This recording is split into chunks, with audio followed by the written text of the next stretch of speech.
Hello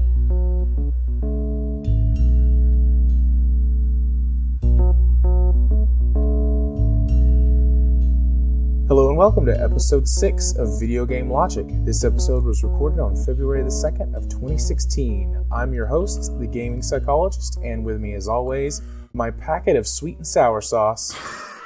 Caffeine Rage. You always get me with those.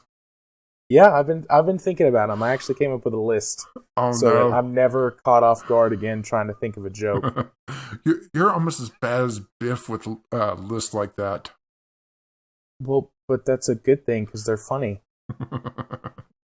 Anyways, the topics for the show this week, of course, as always, the games we have played, EVE Online, Project Unity, EA Play is happening outside of E3 this year, GoG launches their own version of Early Access, Ant Simulator is canceled for interesting reasons. We'll have our weekly mail call, and if somehow the show goes short, we'll have a couple of topics for discussion. How are you doing this week, Rach? I've been doing all right. It's been an interesting time. Always trying to catch up on the YouTube. It seems like I'm constantly behind these days. Yeah, I'm definitely behind. My voice, as you know, but as the audience might not know, my voice went again. So I went to the doctor. I got some steroids and some other drugs, and have been taking drugs for like 4 days now. I didn't know you lived in Colorado. I thought you just visited there. I've been there a bunch of times. But took drugs for a few days, and I think I'm not going to actually have to sacrifice my voice to the podcasting gods this week. Oh, so we'll see, though. Well, if the podcast is poor this week, well, poorer than usual, we know the reason why. We didn't have a fitting sacrifice. Yeah, I didn't make the sacrifice. And if that's the case, I'm very sorry. I do need my voice to talk. That's kind of what I do. Yeah, you need to get over your plague. I do need to get over my plague. And here I thought it was just a allergy to Saturdays, but turns out it's not. It's just a plague. I'm going to need an exorcism. I've been possessed. I totally forgot what I was going to say next. I had something I was going to say. Oh, well, I guess it doesn't matter. You'll just blur it down in about 5 minutes. Yeah, eventually I'll remember, and I'll go, oh, hey. Oh, I remember what I was going to say. So, there you go.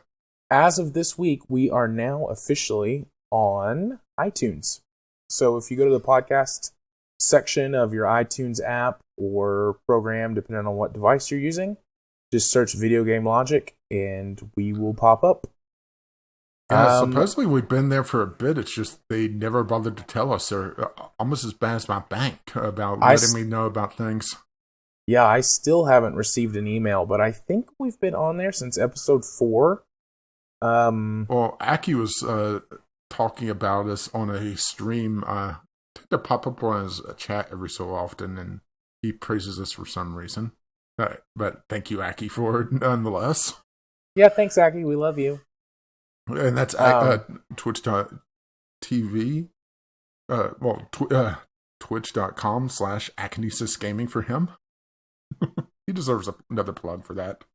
Yeah, we'll plug him a lot. And he was talking about downloading us through iTunes, and I don't use iTunes, so it kind of caught me off guard. I don't either. And they still haven't emailed me and said that the podcast was approved. Like, I checked spam, I've got a couple of email accounts that were older ones that I've used for iTunes in the past. And I was like, well, I'll go check those just in case, and nothing. So, either they never emailed me or it got lost out there in the internet nether. But, doesn't matter. We're there.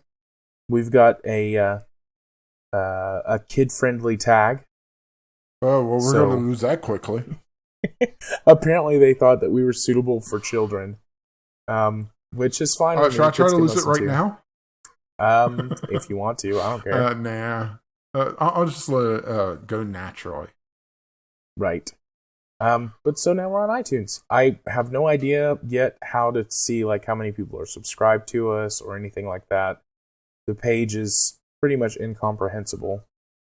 It literally makes no sense. Instead of numbers, there's like bars, and it's like, this is how popular this podcast episode is in comparison to your other ones. And I was like, well, that's great. How many unique downloads does it have? This many, and it's just like a little bar that's filled up. Well, see, in order to be able to understand it, you need to buy the latest iPhone and you hold it up to the screen and it decodes everything. But be sure to wear the turtleneck as well. Oh, I've got an iPad that I had to get for my to comply with my new office security policies for like data storage. Yeah, because and stuff. It's not like Apple's had a security breach recently. I know, that's exactly what I said. I argued with them for like 3 weeks. Like, let me use an Android device or something else that's actually secure. But they're like, nope, Apple meets all the HIPAA standards, so we got to use Apple. Let's just call a spade here. They wanted to play Angry Birds, and they wanted a reason to write off the experience, or whatever iTunes game is popular now. Well, but you can get Angry Birds for free on Android. It costs money on Apple products. But it's better on an Apple product because you have to pay money for it, and it's sleek, and it has no buttons and no user serviceable parts or anything. I mean, it's so easy to upgrade an Apple product. You just to upgrade an Apple laptop, you just pick it up, go over to the trash can, and drop it in, and then you go to the Apple store and you buy a new one. Oh, I understand that you're being facetious, but that's still like hearing you say that is like, oh, it makes me cringe so hard. And you're not arguing with me on this. No, that's because it's true. Apple products are, I was going to say the worst. They're not. They're just overpriced for what they are. Yeah, pretty much. You pay for a pretty OS. Anyways, on this podcast, we do occasionally talk about video games. Hey, I guess we have to try to get the Digression Award. Yes, which we will go into that a little bit more in detail when we get to the... Yeah, in about 3 or 4 hours when we get to user mail. Yeah, to the mail our call. fan mail. I'm going to call it fan mail. We've got fan mail. Also, since we were talking about subscribers a second ago, we're up to 27 Feedburner subscribers. So there's literally dozens out there now. There are literally 24 people that subscribe to us and listen to our podcast. So I'm very happy about that. Thank all of you, you many dozens of people. Dozens and dozens. Well, actually, dozen and dozen. So, in a probably fruitless effort to get us back on well, at least track. for 2 or 3 minutes. Yeah, for a little bit. What games did you play this week, Rage? I've been on a free-to-play kick this past week. What? Is that a bad thing?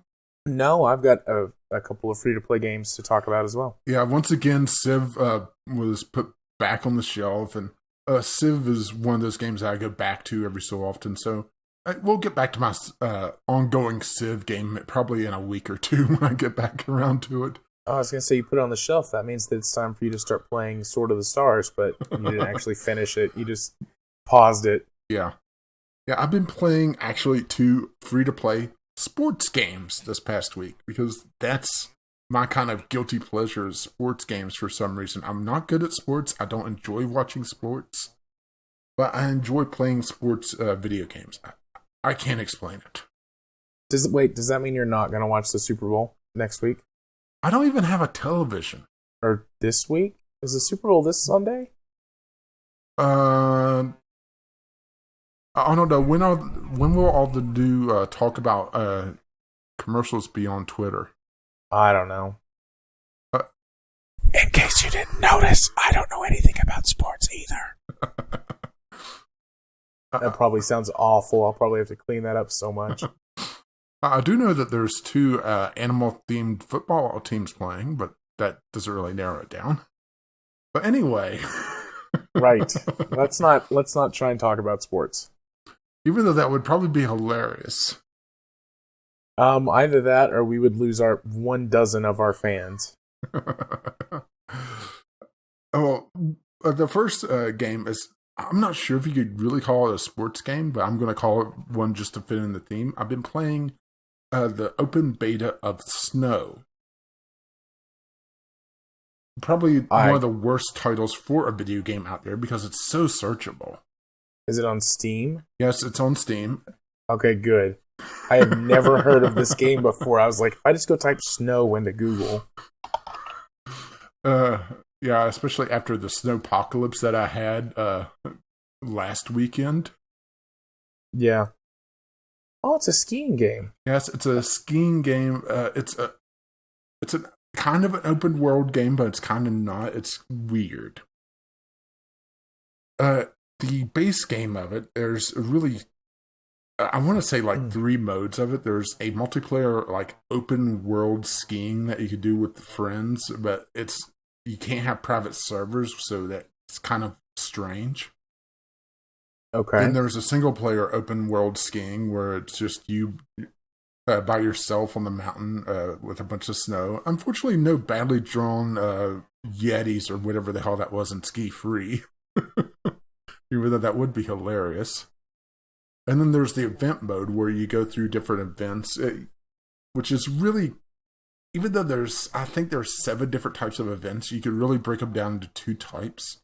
Either racing of some sort, or a trick style where you're trying to accumulate points either through jumping or grinding on rails, that sort of thing. Okay. And it's an interesting game. Like I said, it's still very much in early access. They're just going to add snowboarding and snowmobiles in the upcoming patches, supposedly. And it's been a game that I've jumped on and off several times during the past week. It's not a game that I can find myself playing for hours and hours on end. And it is very, very difficult to advance without putting a bunch of money into it. You start off with 1 event in each of the 7 categories. And to unlock the next event, you either need to buy it, which there are a limited number of events that you can buy with premium currency, which you either get by paying in, or you're given a little bit of currency every 5 levels, I think. Okay. Or you get a gold and the free event that you already have.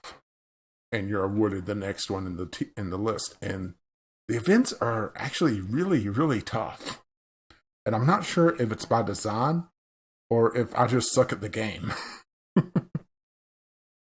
Part of the reason why it's so tough, especially the racing events, I found the racing events really tough because, especially on the closed course or semi-closed course downhill race, there's a path of packed snow, and then there's non-packed snow. Now, there's a problem with this, is that the packed snow is white, and the unpacked snow is white. I wondered what you were going to say. Oh, okay. So I kept going off the line and going through the unpacked snow, even though you could cut corners. It's pretty much just going from point A to point B any way you can. And you have gates that you could go through. I'm not sure if there's any time penalty. On the HUD, it doesn't show a time penalty, but it could be added to the end, and I just wasn't noticing it. But going off that optimal line, you lose so much speed. And it really comes down to memorizing the course, because you can't really do it on the fly, because one, it has a great sense of speed and it has VR support, and I can only imagine trying to go down at this hill in VR. But the problem with that is also that if you trying to think of a good way to put it, you have to basically have Jedi-like reflexes to avoid some of the things that are coming at you. Especially some of the courses have you going through a forest. and trying to dodge trees at going 40 meters a second or greater, and it's kind of tough to do. So what happens when you crash into a tree? Do like your bones explode and you fly? You ragdoll off of. That's the best.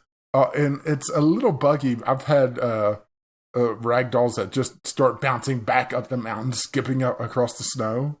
I wish I was recording it, but it has some weird performance issues, particularly the HUD on the events. For some reason, I could get a solid 60 FPS at pretty much max graphics, but I go into an event and I have the HUD on, and I drop down to about 35 to 40. I turn the HUD off. I go back up to 60. I can't figure out why it does that. And I'm not the only one that has been complaining about that. Interesting. Probably just poor optimization. Yeah, it is still, it's open beta. This was the first week of open beta, so it's still very much in development. I am going to download that. Yeah, we should ski together some. Granted, there's not a lot to do in multiplayer that I can find. And I really wish that they had a private server option. Maybe they will in the future. But it feels like multiplayer is just kind of tacked on right now, and it's just online leaderboards. Well, it's downloading right now, so I'll check it out later and see how I feel about it. I've liked, skiing and snowboarding games in the past, like even though it's probably nowhere near in the same ballpark in terms of controls. Yeah, I love the SSX series. Yeah, this one has a weird feel of somewhere between simulation and arcade. If you hit a bump wrong, you'll go a little bit cockeyed, and then if you come down and not straighten yourself out, you'll come to pretty much a dead stop, which makes the racing really tough. Right. Which also is why it feels more like you have to memorize the track more than just react. Right. Yeah, I loved the SSX series, and then I've played like Shaun White snowboarding and liked them, and a couple of other 1080 snowboarding. Games. Yeah, I've played 1080 snowboarding. That's fun. So, but a lot of those, if I remember properly, definitely SSX. Pretty sure Shaun White was pretty arcadey. Yeah, 1080 was very arcadey. Was that the one where you like punched each other? No, that was a different one. 1080 was pretty much tricks and some racing. Okay. So yeah, I'll give it a shot. I'd be okay with just skiing until I get snowboarding put in. Yeah, and I have no idea if the other modes are going to require you buying into it. It has a lot of cosmetic stuff. Nothing that really looks like it impacts stats at all. So it's pretty much just buying events if you suck at the events like I do. Or just buying cosmetic stuff to make your skier look good. Right. Yeah, I'll download it tonight and give it a shot tomorrow. I doubt I'll have the awakeness to play it tonight after we're done. So what else have you played this week? You don't want to go give yours? Okay. Well, I mean, you always go first, All and right. then I always go next. All right. The other one I've been playing is also a sports game like I had alluded to, and this one is not on Steam and very tough to find because you search the title of it and it gives you a bunch of other articles. It's Winning Putt Golf. Winning Putt Golf. Yes, it's a free-to-play. It's sort of take a golf sports game, more realistic golf game, and then put an MMO on it, which is just weird. But it's oddly compelling. Let's put it this way. After you go through the tutorial, which is your pretty standard golf tutorial, you're put in this country club, and there's a guy talking about enchanting your golf clubs. I shit you not. I think this is it. Winning putt, go beyond the green. And there's a ball like on the front page, It's like this thing says it's all about the golf balls, and there's a ball that's flying through the air, and it's like got lightning coming off of it. Yeah. Yeah, that's it. I heard about this on another gaming podcast, and it's strangely compelling, just like Snow is. It's a... What? Well, there's not a lot of really good golf games on PC.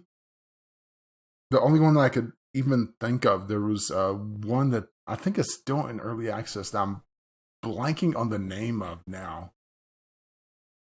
The Golf Club. Another very generic name, and it looks like it actually left early access at some point. But there's really been a drought of PC-oriented golf games. And golf is another sport that you could just put a podcast on and goof around and play. I actually played golf for real in high school. I was on my high school's golf team. I quite enjoyed it. I quite enjoyed golf. There we go. That was hard to say. My high school struggled to even have a football team. Well, I was on the golf team the only year it existed. We were overall pretty bad. I wasn't the worst. I was pretty much right there in the middle. But yeah, our team was pretty bad as a whole. But being MMO, it kind of tarnishes this game because, well, being an MMO, an MMORPG, it has stats. The level of player you are really determines how effective you can be. So if you're in a match, which I honestly avoided most of multiplayer, and I've just gone single player, which is thankfully an option. If you're up against someone that's significantly higher player or higher level, forget about winning because you're not going to do that. Are there private matches? There are private matches. I'm going to download this game and create a character, and we can play golf and make some videos. Oh my gosh, this is going to be so much fun. We just solved our dilemma. This is what we're playing. Oh, I'm so excited. You have no idea how excited I am right now. And you haven't even heard my downsides of the game. What are the downsides? Well, outside of the fact that it is very stat oriented, so getting a better golf club is going to put you at a marked advantage in getting better clothes, which you can dress your golfer as well. And putting patches on or enchanting your clubs, and it feels so you're talking about enchanting clubs. I wish I'd had an enchanted golf club back in the day. Well, you do know that a blessed golf club can kill a demon. I mean, Dogma taught us that much. Or did you ever watch that movie? I mean, after all, no, he is I've a never fucking seen that demon. movie. Oh, you need to go watch Dogma. Okay. We'll put it on the list of things that I have to do. Yeah, things I'll subject you to. Let's put it this way. It has George Carlin as a card on that. I love George Carlin. Me too. I actually have Orgy of George sitting on my windowsill right now. All three of his books. So what are the other downsides? Well, you started talking and then we got sidetracked again. Well, there's a shock. The downsides of it is that it is very, very streaky during your match.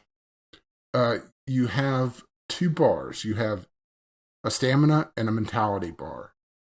And they deplete based on certain things. As you normally play, your stamina decreases. And if you use skills, it also costs you stamina. And you regain some stamina at the end of a hole, depending on how well you did. The better you did, the better stamina and better your mentality recovers.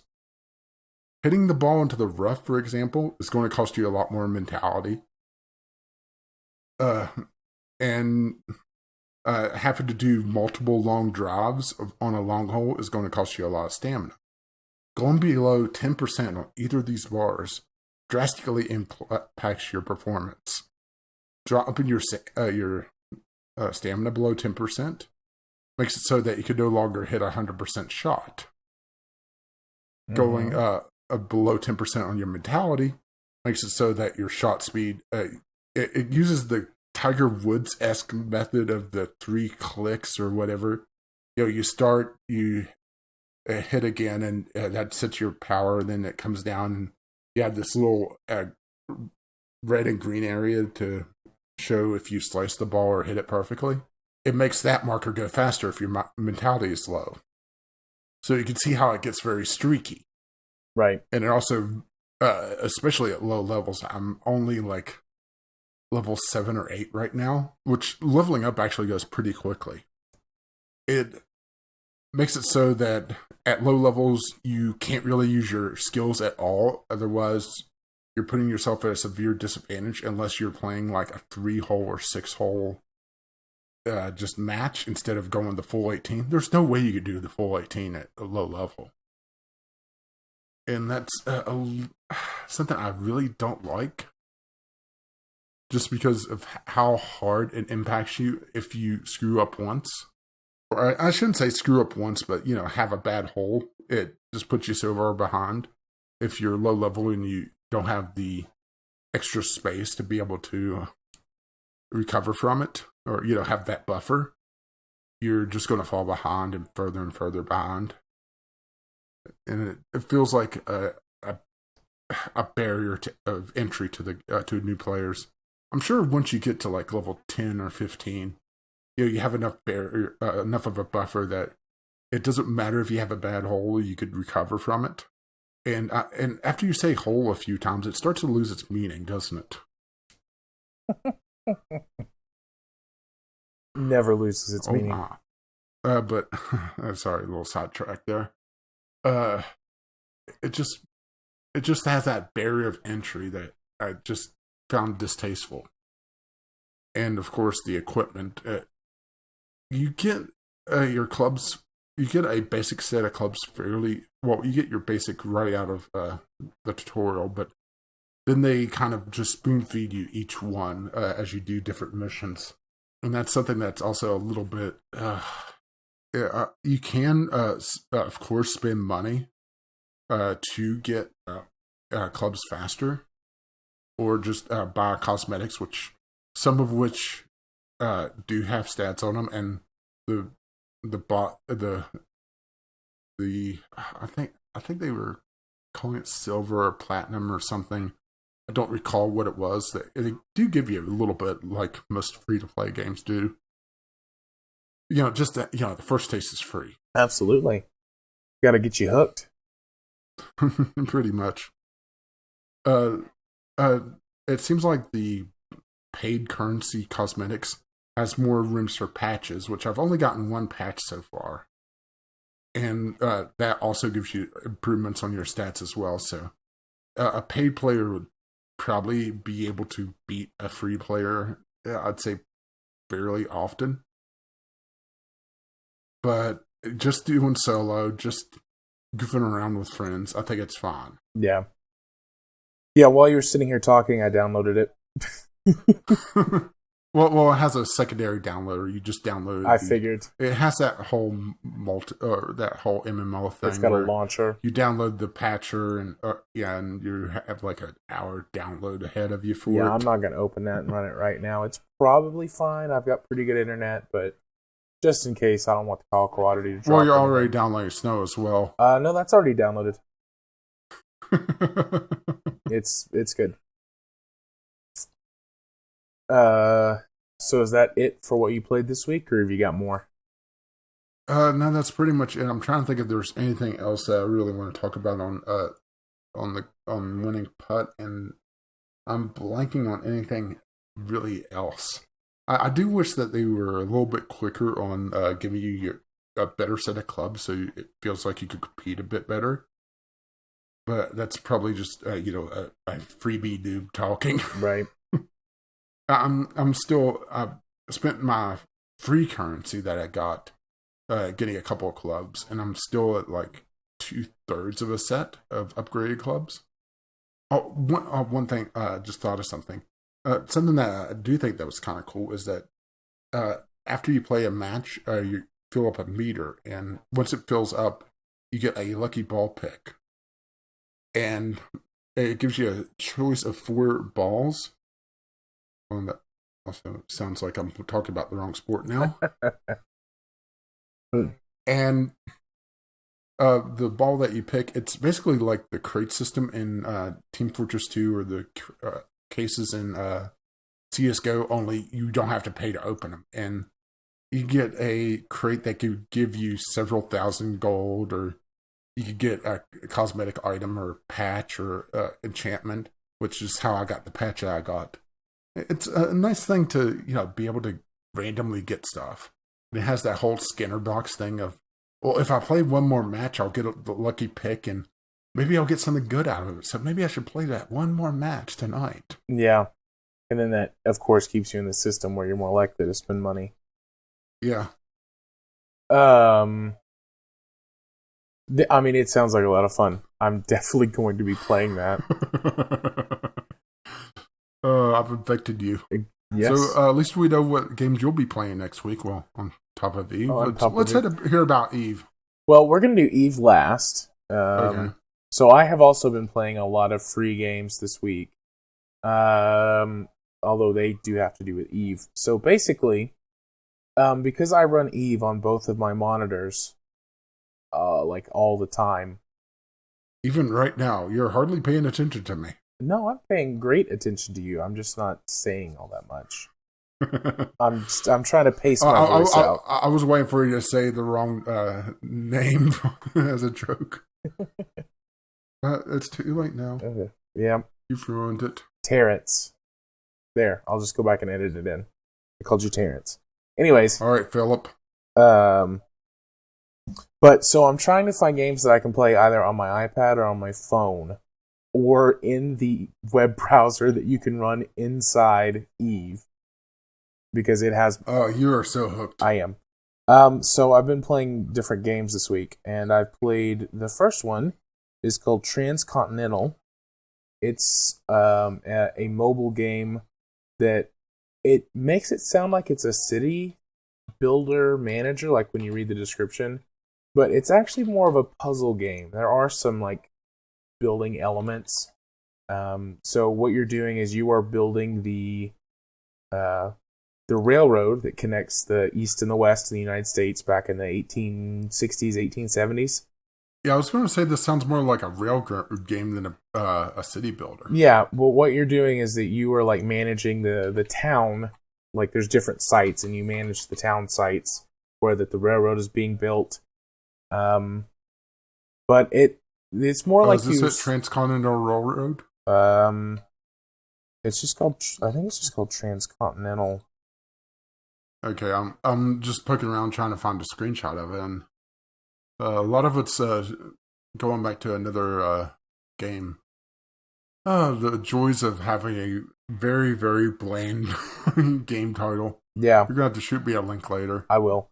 But it's a lot more like a puzzle game, honestly. Like, you have to complete challenges, and you're trying to complete them as quickly as possible by managing things properly and sending your workers out to complete tasks. And you have a limited number of resources to work with, and it's pretty fun.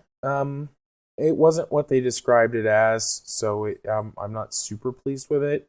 But, if you're on your mobile device and you're wanting to spend 10 minutes at a time on a Western railroad-themed puzzle game, it's a pretty good one. I've enjoyed my time with it so far. I don't know how long it is. I've completed about 12 missions, and I can see 24 missions right now.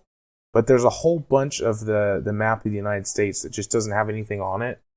So I assume that I have more to unlock if I can keep, completing the puzzles. But I don't know that for sure. But it's got little challenge mode, and you can go back and try and beat your times and things like that. It's got leaderboard support, so if you're into that. And it's a pretty decent little game. The art style is nice and cartoony. So it's fun to look at. It's not too intense, so if you've got an older phone, it would still work on an older phone. I'm pretty confident in that. And it was good. It was not free to play. It was I think $1.99. It might have been only 99 cents. I don't remember. It was super cheap. I saw a free to play version, but I was like, I don't want to try and play a puzzly game with ads, so I just bought it because it was cheap. And I've talked about my mobile $5 limit. Mm-hmm. So it's fun. I've played it for 3 or 4 hours this week, off and on, and I'll probably beat it unless it turns out being a lot longer than I think it is. And this coming week, not really much more than that to say about it. I also started playing a game which I'm not playing anymore because it was terrible, called Let's Play Tycoon. Oh, that sounds lovely. Yeah, basically the game is about being a Let's Player and becoming the most popular, bestest Let's Player on the interwebs. And it's not very fun. It doesn't look very good. Its humor doesn't work. And it's kind of insulting to people who actually make Let's Plays. I played it for maybe 45... Oh, and the gameplay is completely broken. I played it for probably 45 minutes, off and on. Wow, I think I found it, and that is a terrible art style. Sorry, I had to comment on that. Yeah, I played it for maybe 45 minutes, off and on for a couple of days, like, just seeing if it got any better or any more in depth. But, I mean, it's basically one of those games where you've got sliders and little options, and you choose the ones that you want, and then everything just happens. And in 45 minutes of gameplay, I had, 50,000 fans, and had made a whole bunch of money, and owned, all the gaming consoles that I had unlocked in the game so far, and I just was like, this is dumb. So, I uninstalled it from my phone pretty quickly. I can't wait for this to show up on Steam. Yeah. If they charge you anything more than paying you $5 to play the game, you should not buy it. Who the hell stacks their consoles like that? Sorry, I'm looking at the screenshots and I'm just astonished. Yeah, it's not very good. And then the other game that I played this week, other than Eve, is called Pixel Starships.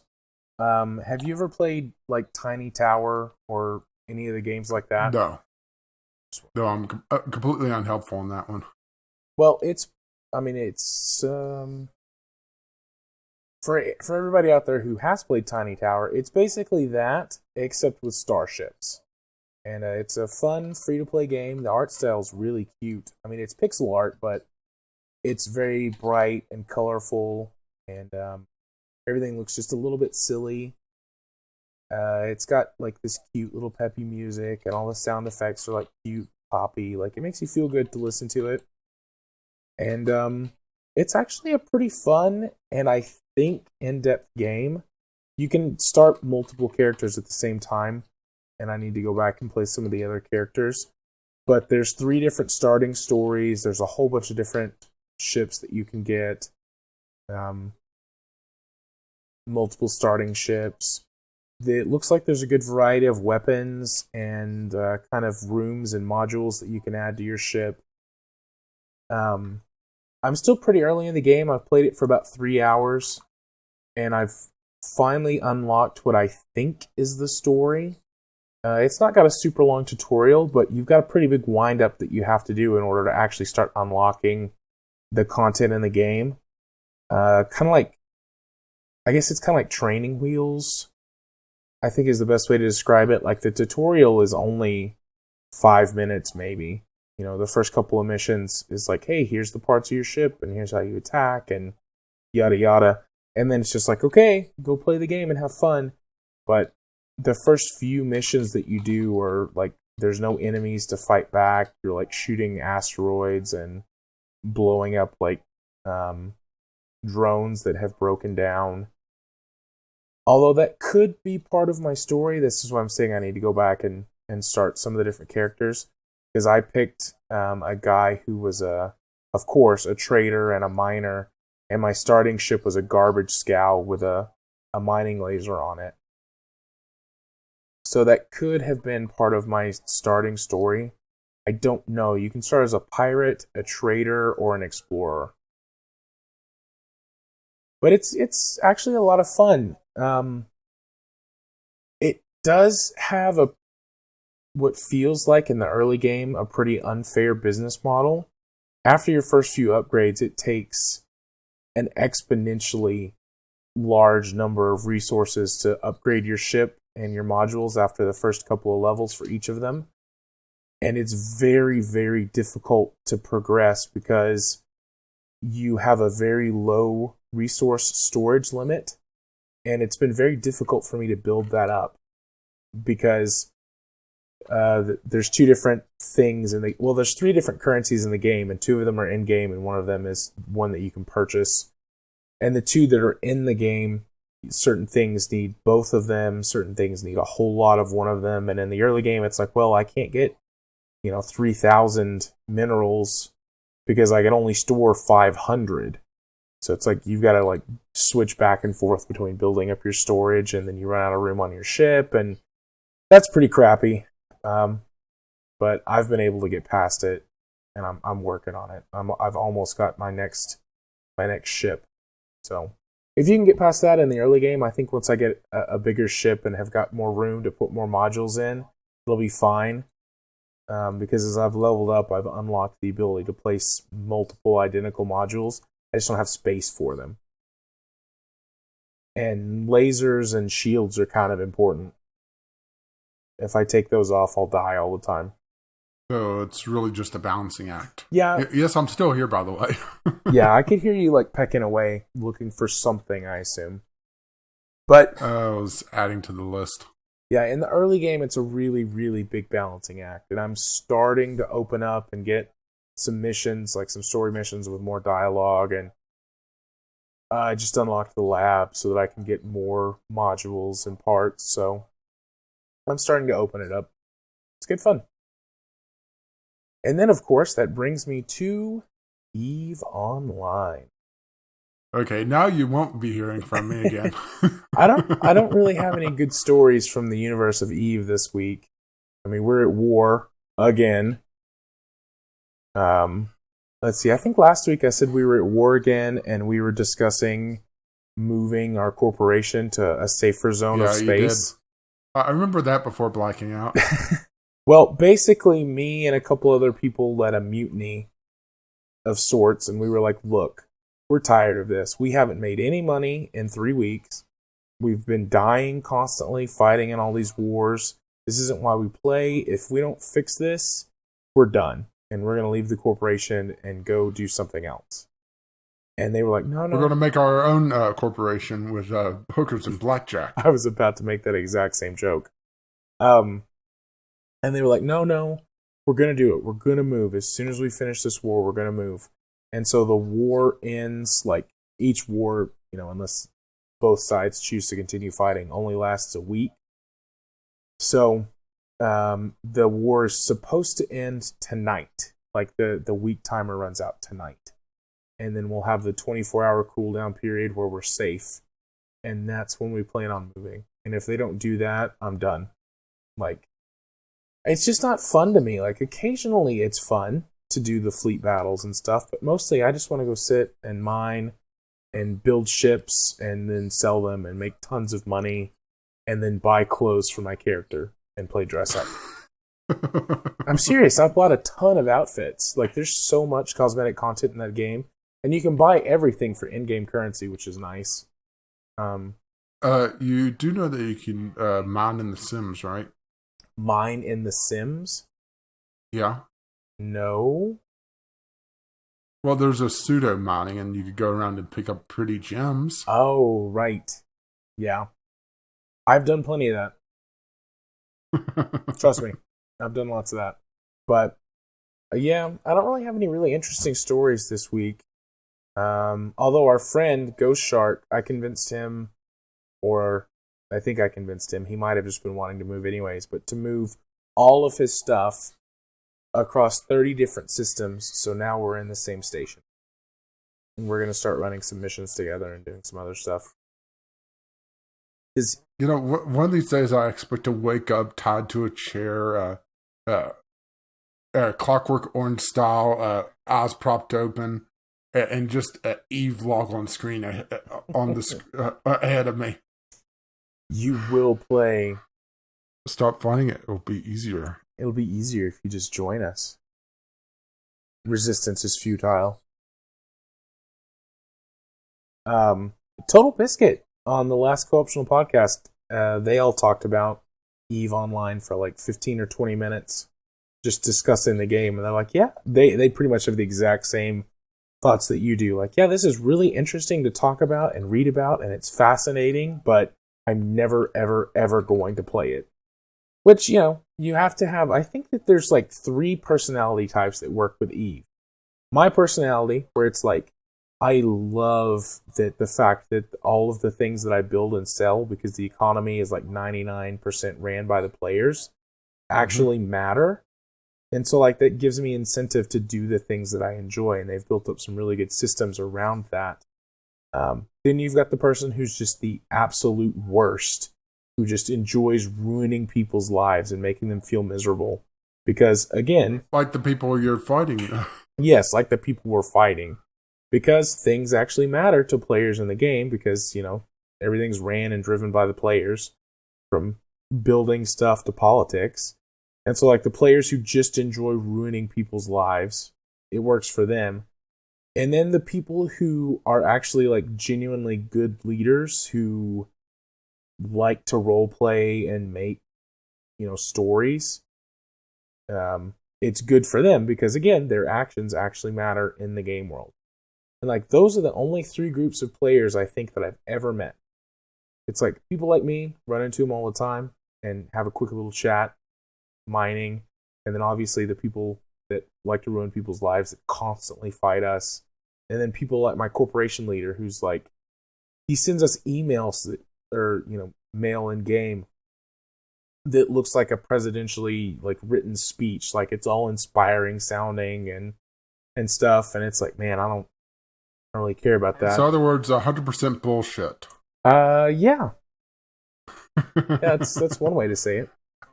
You read it, it's like, he said nothing of substance at all. That's amazing. Yeah. As you might be able to tell, we're in the middle of an election cycle here in the United States. Yep, the primaries are just around the corner. Actually, the first one finished in Iowa, wasn't it? I'm not sure. I know that the Tennessee primaries are in March, 1st of March. I know my primaries are so late that it doesn't really matter at that point. But, yep, that's all of my EVE stories this week. I'm hoping to have some more stories next week once we've actually moved and are not in war.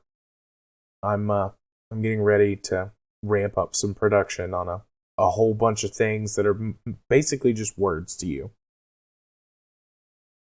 Yeah, I'm gonna be like, I know some of these words. Yeah, I could tell you about all of the things that I'm about to build and sell, but they're just words to you. Well, you can't see me, but you could just imagine my eyes glazing over, and you'll just hear a thump and hear snoring. Yeah, and like the drooling will be so hard that I can hear it like hitting the floor. You're like, oh, that's kind of gross, man. Put that away. But speaking of... We're not done with talking about EVE. Nope. Speaking of EVE, our first news topic this week is... Let me swap back over.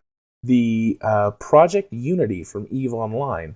So what EVE is doing is that they have teamed up with one of those research groups that uses the computing power that people are willing to provide over the internet to do research on things. Folding at Home, or is it a different group? No, it's a different group than Folding at Home. But it's the same basic idea. Yeah, it's the same basic idea. They're called the Protein Atlas Project. At least that's the one that EVE is directly working with. And what you are doing is they've integrated it into the game. This is why I found it so interesting. Because there's a couple of groups in the game that are dedicated to research anyways, that you can do missions for and get reputation and stuff with. And so now these mission giver people, these quest givers, you can go... Mission giver people. Yeah. You can go and get quests that are directly related to the Human Protein Atlas Project. And then in game, you can do these quests to get rewards. And what it does is that it sets them aside and it uses a bit of your computer's processing power to crunch away at, some math problems or whatever the specific thing is that they need. And then you turn it in to the quest giver. And then you have done a bit of work on whatever it is that they're actually working on. We'll have a link to the site that tells all the information about the Human Protein Atlas project. It's a whole bunch of sciencey stuff that is not my forte, but it's... Once again, I know some of these words. Yeah, I know some of these words. I just found it fascinating. I've been a fan of Folding at Home and other such projects that have been done over the years, and have even dedicated some of my own computing power, but I think it's a brilliant idea to incorporate it into a game, because this is one of those things that, people don't understand. Like a lot of people don't understand. They don't understand how it works or what it is. And when they're outside of something that people use, it's like, oh, well, if I want to do this thing, I have to go figure out how to set it up. But when you incorporate it into something that, hundreds of thousands of people are already using, even if the people that are playing the game aren't, computer people and don't understand what's going on, they go, oh, if I do this thing, I can get rewards in game. And they're, also helping out a research project onto, actual science projects that people have spent, their life's work on. And it's just, the game is going to borrow some of your processing power to chug away on these problems for a while, and then, you turn it in when it's done. Yeah, there was several years ago, and I was unable to find the article about it, but there was a group of researchers that did something not quite like this. It was more game-based, where it was essentially taking proteins and making a puzzle game out of trying to fold them together. And it was an interesting take on it. It wasn't the same as this idea of just using your CPU to do some crunching of numbers behind the scenes.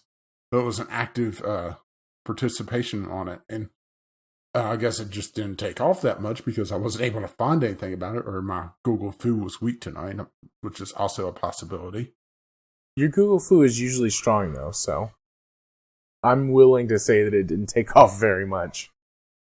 Or it may have just been a limited time thing, and you know how the internet is. It has a memory span of about a week, unless it's really, really pissed off about something. Or it's celebrity-based for some reason. But it's the same basic idea of taking the idea of incorporating gamers into research in a interesting way, of trying to open up the problem to, well, I hate using the word crowdsourcing, particularly for a reason that will be explained a bit later. Teaser. Well, I'm just going to interject really quickly. I think there's a big difference between crowdsourcing and crowdfunding. Yeah, well, yeah, true. But crowdsourcing a problem to an idea, or a solution to a problem, I should say, can be exploited as well.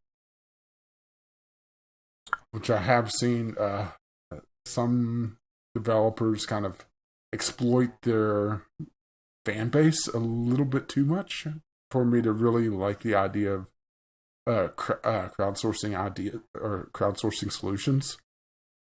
But that's a completely different topic for another day, and doesn't really relate to this, because I do applaud the researchers for trying to think of a novel solution to a problem that really nobody really thinks about. Yeah. I mean, they need, processing power to figure out all these things just as much as, you need your processing power to play a game. I wouldn't go that far. I'm joking. I went to, this is, again, way off topic, but... there's a shock. I went to Oak Ridge once and saw the supercomputer that they have there. And I was amazed by it. And what you got to see projections of things that they were running on it for weather and physics, and it's incredible. Yeah, but could it play Crisis? No, it could not actually. Oh, well, there you go. or I guess the new term is, can it play Arkham Knight at 60 FPS? No, it couldn't. It's not made out of magic. But yeah, I was so excited that I could actually talk about Eve in the news on top of just playing the game. They had the initial server test last week. I believe it was last Thursday. So yeah, it was a few days ago that they did their test, and I'm surprised that you don't have more information about that. Well, you're slacking. Well, I couldn't get onto the testing server to do it. I do not have the beta for their new launcher. So, and I'm not one of the old testers, so I don't have access to it. But I wanted to get on the server and test it out and actually see how it worked. But the stress test went well. I don't remember the exact number of how many people logged on, but it was like 10 or 15,000, which is pretty close to what the server stays at anyways. At peak times, it'll get up to about 25 or 30,000, but it averages 15 to 20,000 people online all the time. And the test went well, and it didn't, the server didn't crash, nothing went wrong. So in the dev notes, they were talking about rolling it out potentially sooner than expected since the test went so well, but they weren't going to make any promises and put their foot in their mouth. So, but I'm looking forward to it being in the game. It's supposed to come out with the next big update for the game that's got a lot of new stuff in it. So in other words, I won't be seeing you for a few weeks outside of just recording. Yeah, maybe. We'll see. I mean, I do... Don't make me send a search party I do play a lot. I still talk to you. Yeah, true. I'm playing a little bit less now than I was a couple of weeks ago. I'm still playing a lot, but I'm playing a little bit less. Yeah, but that's just because you're constantly at war. That's true. I'm just like... I've not been on as much because of the war. I don't want to fight. I don't want to go sit on the TeamSpeak server for 3 hours and everybody going, all right, call out the target if you see it. Oh, there he is. He's in this sector. Go, go, go. And it's like, oh my gosh. That was fun once, not every day. But enough of me bitching and moaning. For now. Yeah, for now. Anything else you want to say about it? I mean, like I said, I was just really excited to have Eve in the news. Yeah, and I knew I wasn't going to be able to get you to not talk about this. Right. Okay, next on the news topic, EA Play is now something that's happening outside of E3. So, EA announced this year that they are doing their own separate event from E3. They're gonna have a show presence at E3, like on the floor, but they are not going to be doing their big kind of keynote conference with everybody else. They're doing that either the day before or 2 days before E3 happens. They've got a completely separate venue and everything. How do you feel about that? How do you feel about E3 first of all? Oh, E3 is more just trailers and announcements these days than anything else. It doesn't really feel like it impacts me all that much outside of hearing all the promises that are going to be broken when the game comes out. Wow, I sound really cynical. Right. I mean, that's what E3 has become the last few years with like monumental letdowns like Watch Dogs, for example. I mean, that's the biggest one that comes to my mind. I know that there have been more than that, but... Well, even The Witcher 3, the graphical downgrade there, even though it wasn't nearly as bad as Watch Dogs, you look at the vertical slice of gameplay and see how polished and everything is, then you get the actual game and you see effects that weren't in the that aren't in the game but were in the vertical slice or the trailer or whatever they were showing. Right. But I think this is really just them trying to one up everyone else that goes to E3. This is just a game of one-upmanship. Well, sorry, go ahead. I was saying this is a game of one-upmanship. Like, the whole announcement of when the Xbox One and the PS4 were announced, it was on the same day, wasn't it? They were really close to each other. I'm pretty sure it was either on the same day or like one day then the next day. But Microsoft goes out and does their whole spiel and talks how they're going to screw over everyone when they're always online. And then Sony comes out and undercuts them by $100. Yeah. They're just trying to separate themselves from all the competition because there's just so much noise at E3 with all the games coming out, all the announcements coming out. EA's trying to just get their own voice. Not that, they exactly struggle to get their message out. This just makes it easier for them. Well, Nintendo has been doing this for a while with the Nintendo Direct. They do their Nintendo Direct at E3, which is just a pre-recorded video. Yeah. And then they've got their show floor presence. But Nintendo pretty much just ignores E3 other than that. They do their own little conferences every, 2 or 3 times a year? Where they talk about the stuff that they're releasing and they do their own show. Yeah, but I'm not just like an hour a sure piece. Following Nintendo's march in modern video gaming is a wise idea. That's fair, but I mean, this is EA we're talking about here. Yeah. The worst voted gaming company in America. Actually, many years. It was voted twice as the most evil company in the world. Yeah. This was the years that they were voted was the same year the BP oil spill happened. Yeah. And they still won. So I'm not sure if that says something about gamers or just the people that were voting. Yeah. They're framing this as a good thing for their fans because, I mean, E3 is basically anybody can get into E3 anyways, but it's still thought of as like this big press and industry event. EA is framing this completely as, hey, if you can just walk up and you can walk in.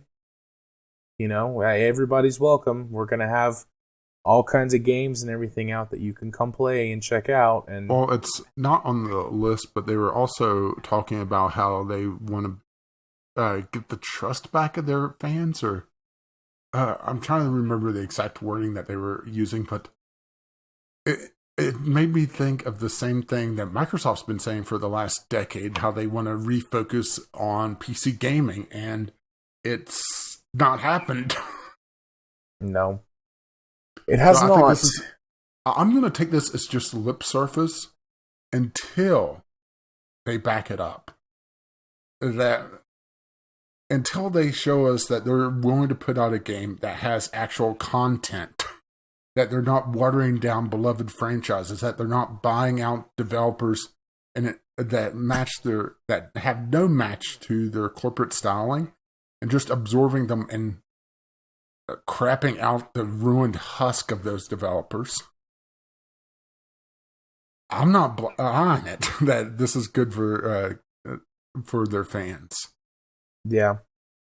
I'm cautiously optimistic about this event because E3 is just so full of garbage. Like, E3's fun and it's exciting and it's, a fun event to participate in, especially on Twitter, where you spend 3 days just snarking about everything that game companies talk about. But I don't do that already. Yeah, that's true. But if EA actually does what they're saying they're going to do, which is, so they're running 2 events simultaneously, one in LA that's right before E3, and then one that's in London. I'm not sure why they chose London. I mean, there's nothing wrong with it, but I don't understand why they picked London of all the other places in the world. But if they've actually got these halls set up and they just invite fans in for free to check out new games and, I don't know, give random people some swag and are just very open about the whole thing, that's what I'd like to see. I don't expect it, but I hope that it will happen. I'm just so cynical when it comes to EA in general. I've seen so much lip service from them. And I've seen them just really set back gaming through their actions and inactions that I just don't have any trust for them. I would love to think that this is for our own good, which sounds so draconian. Yeah, we're doing this for your own good. Yeah. But there's just no trust there. Yeah. That's why I'm cautiously optimistic. I don't trust them to do anything that is beneficial to the fans or that is specifically for the fans. I figure they've got some kind of ulterior motive. But, I hope that it turns out to be a good show. I do think their ulterior motive is literally just they're tired of trying to compete with all the noise that is E3 or all the noise to signal ratio. So they're just trying to do it beforehand. Because if you try to do it after E3, everyone's still buzzed about E3 for, let's say, a week or two. And you really don't want to be able to say, okay, we'll do it after E3 in like early July. Because your investors won't like that. Right. What do you think will happen if, whether or not this succeeds, if other companies start doing it?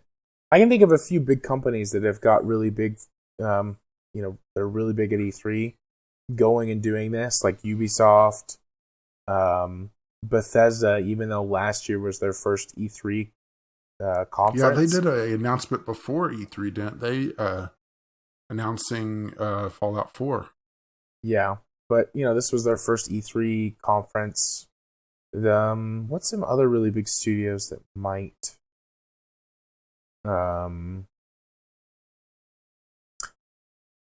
Valve. Yeah, but Valve doesn't do a conference. Yeah, Valve would do their own thing if they do anything. Really, the only big ones that do conferences that aren't the main the main console developers are EA, Ubisoft, and now Bethesda. Activision. But they would do their own. Yeah, I guess I was gonna say Blizzard. Well, but Blizzard, they do Activision BlizzCon. is the same entity. Yeah, I know, but they're still separate in my mind. Like, I know that they're the same. Wishful thinking. It's just like I can't just lump them together. I don't know why my brain just refuses. Activision Blizzard just sounds like it sounds like something an evil genius would say. Just before he tries to take over the world. Activation the Blizzard. But they do BlizzCon, so it doesn't. Yeah, they've already got their own thing. Yeah, but that's also in a different time scale, or not time scale, but time frame. It's in October or November, if I recall correctly.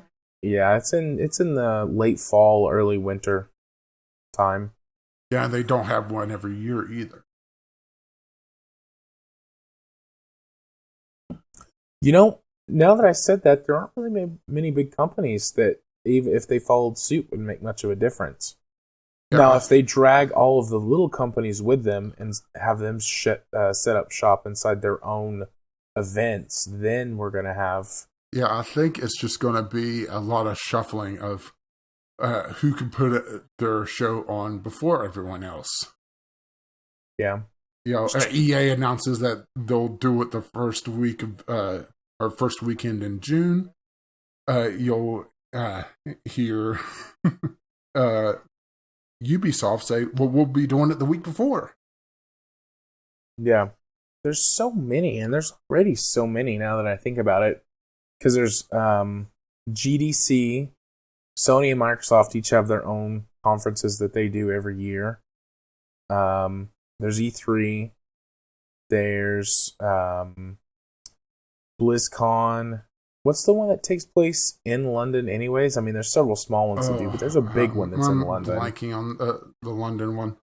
I don't pay a lot of attention to the different game conferences. I probably should, but... I don't... I mean, I listen about what happens during them from podcasts and the occasional news article, but I don't follow them like I do E3. There's just so much... Well, we talked about the signal-to-noise ratio. You hear about so many little things that either don't pan out or just are a flash in the pan that it's tough to really figure out what's the important message there. Yeah. Then there's a lot of the stuff that goes on at PAX, all of the PAXs. And then there's Comic-Con, the big Comic-Con, like San Diego Comic-Con and New York Comic-Con. Like, there's a lot of this stuff that goes on at those conventions. So, now that I think about it and actually really think about the big picture... isn't as important as they want you to think. Well, I think E3 is the big one that gets everyone's attention because everybody, all of the big industry hitters come to E3. If they left, E3 would just be another conference that attracted smaller developers, the PC platform probably, and then like hardware guys that already go to all the other conferences anyways. E3 really isn't hardware based. No, but there is hardware that's shown off there. Yeah, true. The Rift had a big thing at E3 last year. For example, I was all excited about this being a big news topic. Now that we've talked about it for a minute, it doesn't really seem like it matters all that much. Well, I'm a buzzkill. No, I mean, that's good. Like, well, not that it's good that it doesn't matter, but, getting a little bit of perspective on it. Like, I thought about this in a different way. That's kind of what our show's all about. Yeah, we're trying to bring some logic to this. Yep. I do think that it's an interesting choice that they picked the week or the weekend before E3.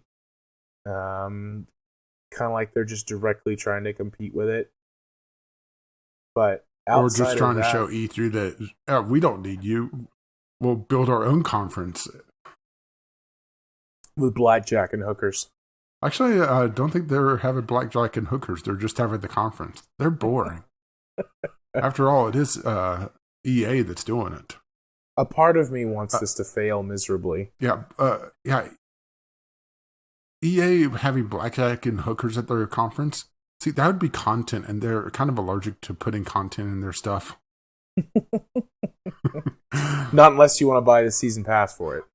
Yeah, if you're willing to pay $100 for a video game, you're going to have plenty of content eventually in 2017.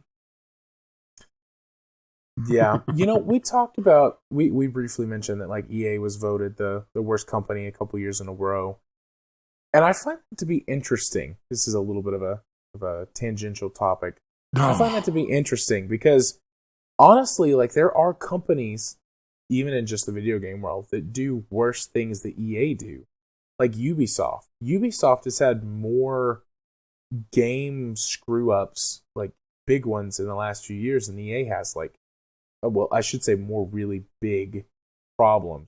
Mm-hmm. Warner Brothers, I mean, the Batman issue was horrible last year. So bad. Yeah, let's put it this way. There's a meme going around the PC Master Race subreddit that's the Warren A. Brother. But, I think that Warner Brothers probably was the worst video game company last year. Like, if you just measured the intensity of the things that they did wrong, like the Batman problem in my mind was worse than any other single event that happened.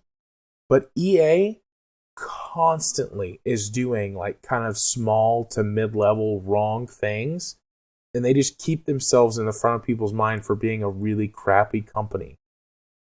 I think that's why people hate EA so much. They don't do that many like horrible things. It's the evil you know. Yeah. They just like are constantly like doing things that are bad enough to keep them in negative press all the time. I heard somebody make that argument this last week.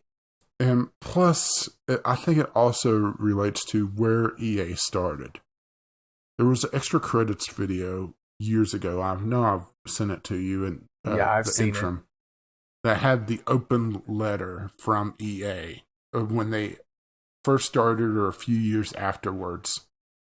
And you read that or listen to them read it, and then think back on all the things that they've done and what they highlighted in the video of them just doing terrible, terrible things. The buying up the companies. They, for this video, this was, I want to say, probably about 2011, 2012. They had just finished hiring a bunch of fake protesters to protest one of their games to try to drum up controversy because it wasn't driving up enough controversy themselves. Yeah, it was for Dead Space 2. That's what they were talking about in the video. It was Dante's Inferno. Was it? Oh, okay. Yeah, Dead Space 2 was the ad campaign where they were marketing an M-rated game to teens because the whole, this is a game your mother wouldn't want you to play. Right. Yeah, looking at things like that and then reading the letter, it makes them sound like they're so evil. And EA isn't a good guy, I will say that much. Granted, they are nowhere near the level that they were at that time. But it's the evil that we know. We know what EA's done in the past. And it's not in the forefront of our minds what these other companies have done in the past. We look at Double Fine, for example, and we think back to Psychonauts, but we don't think of Space-Based DF9 or how they had trouble with Broken Age. That sort of thing. Right. And if EA did something like what Double Fine did, they would be crucified. Again. Again. They'd be crucified upside down. Again. Again. Yeah. I mean, it just comes back to the whole evil you know. So that was kind of depressing. True, but depressing. You have anything else to say about it? I feel like we've wound down off of that topic. We've pretty much covered this one. It's all right. It's the evil we know, not the one that we're unfamiliar with. Right. And we got completely off topic from the fact that the conference probably doesn't matter nearly as much as they want us to think. Yeah, I mean both EAs and E3s. Yeah. But they're still fun. I'm looking forward to E3 this year. I'm not going to lie. Oh, yeah, we're probably going to have the entire show dedicated to E3 the week after it. Oh, yeah, because we'll record Tuesday night, and E3 goes from Sunday to Wednesday, I think. Yeah. Sunday to Thursday. I'm pretty sure it goes right when the podcast goes live, so we'll have the following week. Right. Let's see. Let's just look this up real quick. E3 2016 dates.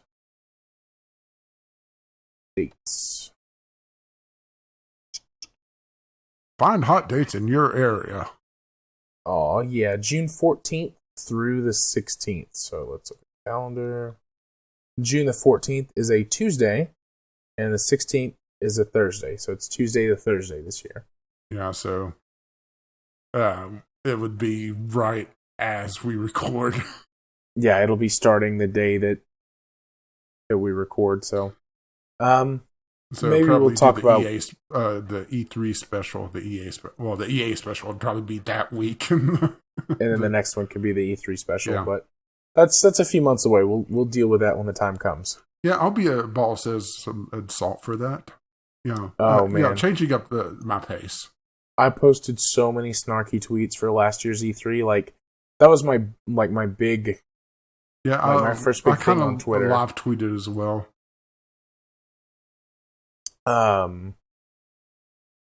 I've covered E3 in the past before too. When I used to work, or when I used to do work with that gaming site for reviews, I was the one who covered E3 for them because I could like write the best. I guess I don't know. Oh, you had the brightest colored crayons? I had the brightest colored crayons in the box, and I had bright construction paper. Did you have the fancy box that had the crayon sharpener in it? Oh yeah, on the bottom, in the middle. Just go sharpen those crayons. Could make my writing so pretty. Anyways, moving swiftly on away from that.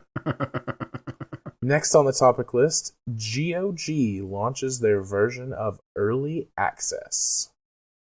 Early Access done right. Yeah, Good old games. The cancer is spread, but this time it looks like it's actually beneficial. Yep. I probably shouldn't call Early Access cancerous, but it just seems like it's done poorly on so many fronts. Yeah, I don't think that Early Access is the problem. I'm not saying that Early Access is like the best way to buy games. There are games that do Early Access right. Yeah, and there are come some out of very Early Access done well. Yeah, there are some very, very excellent games that have went through the Early Access process and have come out of the other side. I genuinely believe, better than they could have ever been if they had released normally, in a normal release cycle. Games like Kerbal Space Program, Minecraft, Prison Architect, Darkest Dungeon. Darkest Dungeon, yeah. Dankest Dungeon. And a few others, I'm sure, that, games that I'm not aware of. Or yeah, but there's also the flip side of the coin that are games that are either shoved out of Early Access unceremoniously, let's scrap on Double Fine some more. Space DF9. Yep, the game that was never finished. It was finished. They took a post-it note and put 1.0 written rather hastily and put it over the patch. Slapped it on it. Yeah. And quickly deleted the developer roadmap. Yeah. The best way to say it is for every success, there's at least 10 failures. And I'm probably wrong with 10. I'm probably being games. Yeah. I'm probably being a little conservative or generous with my 10 number there. It's probably a lot more than that. Yeah. But, there have been some very good early access games that have made it work. The biggest problem with early access is that how they are handled by the publishers and the retailers, Steam. Steam's early access policies are awful. I mean, they have policies? Even their refund policy it's something, and it's better than nothing, but it's not great. But so far, with this announcement, GOG has come out swinging. Probably the best, not only early access policies, but just general digital refund policy that I've ever seen. Yeah, let's go into it. Well, first of all, this is a curated system. They're not just randomly accepting games like old Valve.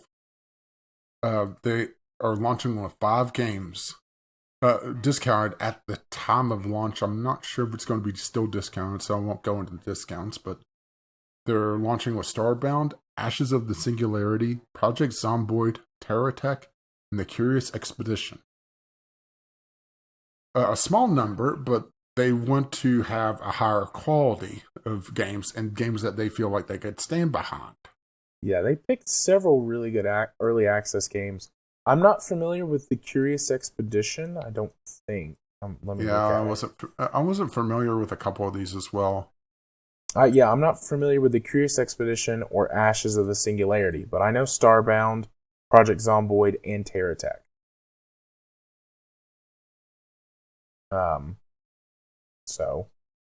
All 3 of which are really good games that are examples of games, at least in my opinion, that have done early access well. They're either very open, regular releases, genuinely take consumer feedback, that sort of thing. So they're a good opening cast of games. And a fairly good assortment of game types as well. Yeah, TerraTech is open world, kind of Minecraft-esque vehicle game where that you build vehicles and explore a world and do that sort of thing. And blow up other machines. And blow up other machines, yeah, which is a blast. Nice fun. I didn't even do that on purpose, like genuinely. Project Zomboid, zombie game. And then Starbound is the I'm drawing a blank. The 2D game. It's Terraria. Yeah, the space Terraria. Space Terraria. Yeah, and Ashes of the Singularity appears to be an RTS. Ooh. Uh-oh, you just got excited. Ashes of the... Ooh, that looks pretty. I'm going to have to check that one out later. Not right now, but later. And I'm not sure what the Curious Expedition is. Curious Expedition. Yeah, well, it calls itself a roguelike. 8-bit pixel art. It must be a roguelike. Either that or a platformer. Looks almost like a choose your own adventure just from the pictures. There's probably more to it than that, but a little bit like the old Oregon Trail. Yeah. So maybe it's that. It looks like there's also a combat system of some sort with rolling dice. In that picture, the guy's riding a dinosaur. Yep, buying that game. I get to ride a dinosaur. I'm sold. But anyways, so that's the games. Did you say what the No, I haven't gotten to that yet. That's the most interesting thing about this is that they have a 14-day, no questions asked refund policy. And that's just absurdly generous. And by far the most generous refund policy that I've seen. Yeah, absolutely.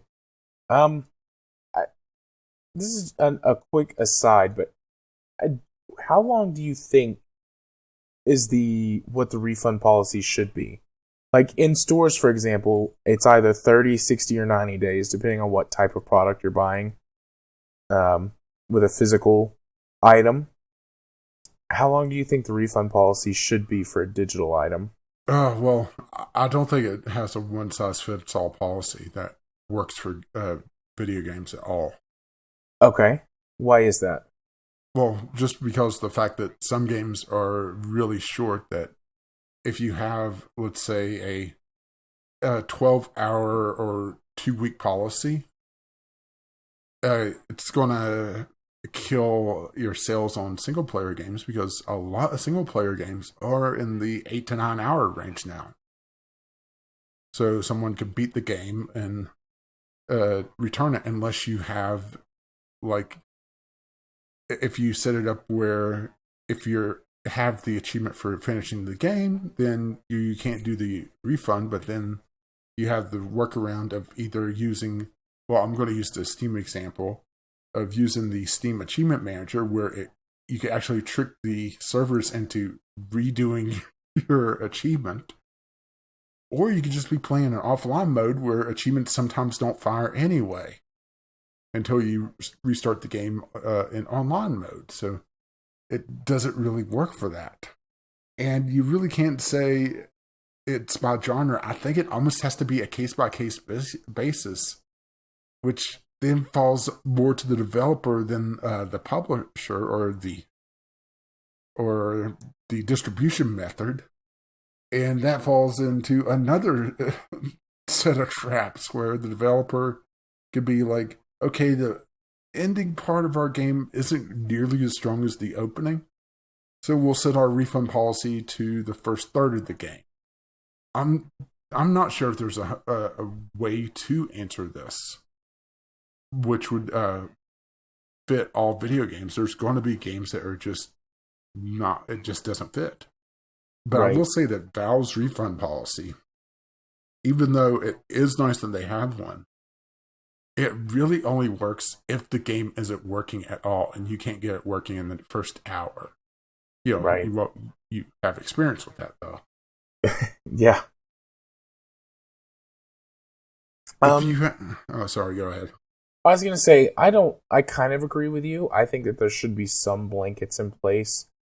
I think, for example, if you've never played a game, if you never play the game, never open it, never launch it, never install it, and obviously there are ways that people could figure out how to circumvent this, but it would be more difficult, I think. 30 days. Like, if you buy something, and you, like, 2 or 3 weeks down the road, you're like, I wish I hadn't bought that. If you've never played it, I think you should be able to refund it. Because that's kind of the bare minimum for physical goods, that if you never open them or use them, 30 days is pretty much guaranteed everywhere. Then where it starts to get difficult is if, someone has played it. It's like, well, how much have you played it? What game type was it? Was it a single-player game, a multiplayer game? What's the reason that you're returning it? I do think that, so if you've never used it, and if the game is actually broken, I think that there should be no questions asked, 30 days, return it. If the game is broken in any way, if it's literally unplayable, we're talking the Arkham Knight situation, where when we're crapping on Arkham Knight again. Wow, we're going all around in circles tonight. Yeah. Anyways, if you hit the Arkham Knight situation where the game is literally unplayable on a majority of machines, there should be a no questions asked refund, no time limit until that game is fixed. Period. I could agree with that. I do agree with that. I don't think that 2 hours, so Steam's refund policy, I don't think that 2 hours of playtime is enough. And again, we're getting into like, well, that's a really difficult line to draw because some games are short and some games are long. But I think that 2 hours is too short. I still feel like the bigger majority of games take longer than 2 hours to get into. And there might be able to be some kind of special indie protection or something for games that are less than 2 hours. We're getting into a completely other discussion, but yeah, when the Steam refund policy launched, there was a minority outcry of the game devs that make these super short, like 1 hour, 30-minute games, that just yelled that this is going to kill their business. And there was people showing their sales graphs of, a huge spike, then the refunds just spiking, but they're also hiding the left side of the bar that shows the total number of sales. Yeah. So, I just was curious how you felt about refunds in general. Yeah. I mean, we're kind of in agreement on where the blankets should apply, but then once you get down to the nitty-gritty of, well, I just didn't really like the game all that much, like, that's where it starts to get difficult.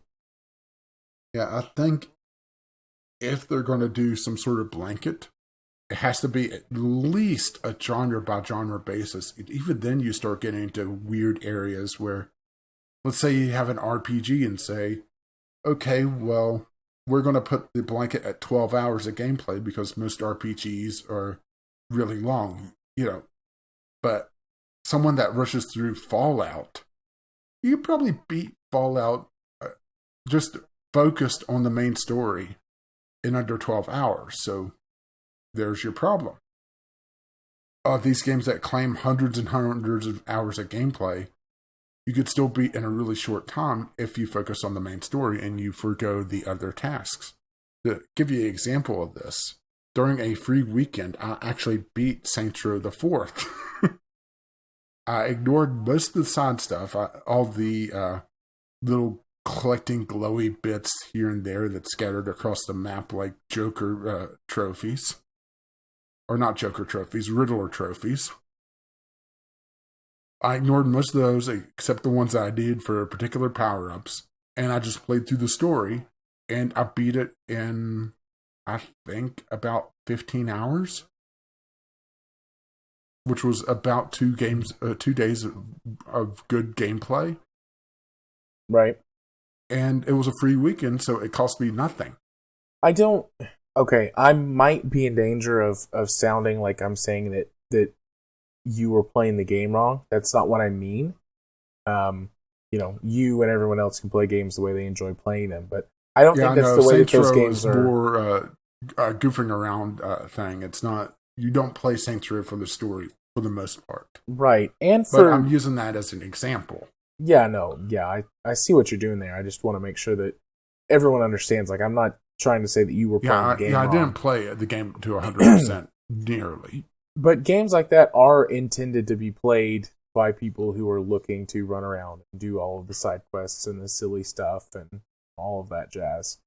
So, you play the games however you want to. I'm not your boss. I don't enjoy games the exact same way you do. And that's you, Rage, and you listeners. But I think that the makers of those games, their intended audience are people that actually will play the games for 50, 60, 100 hours doing the side quests and looking for the secrets and stuff like that. Yeah, but then you get to expansions. Let's keep on the Saints Row vibe and Get Out of Hell. It was a significantly shorter game. Couldn't you beat Get Out of Hell in 4 hours without even really trying to speed through it? Yeah, it's a very short game and doesn't have nearly as much stuff on the sides. So if you have the same 12-hour period for I'm not even sure what we'd call the genre, like a GTA clone, which sounds terrible, especially on the Saints Row series. I think that Saints Row has away from GTA lately. Yeah, I think that they've really evolved from GTA clones. Originally, Saints Row was a really bad GTA clone, and then that kind of became its shtick, and it's evolved into its own thing. Yeah, and I hesitate to even use the word sandbox because sandbox implies more of a building thing nowadays. Yeah. But whatever you call the genre, if you have a particular set time for that genre, smaller expansions that are more focused on content or more focused on a more focused experience that's shorter but has a high quality to it would suffer. I think I would call that genre the open world screwing around genre. I think that's a fitting name for it.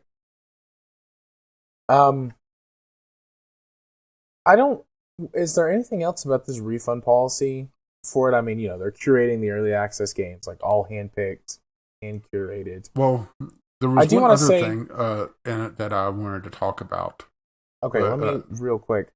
I do want to say, like, Steam gets a really bad rap for not curating their games, and I'm not giving them a free pass.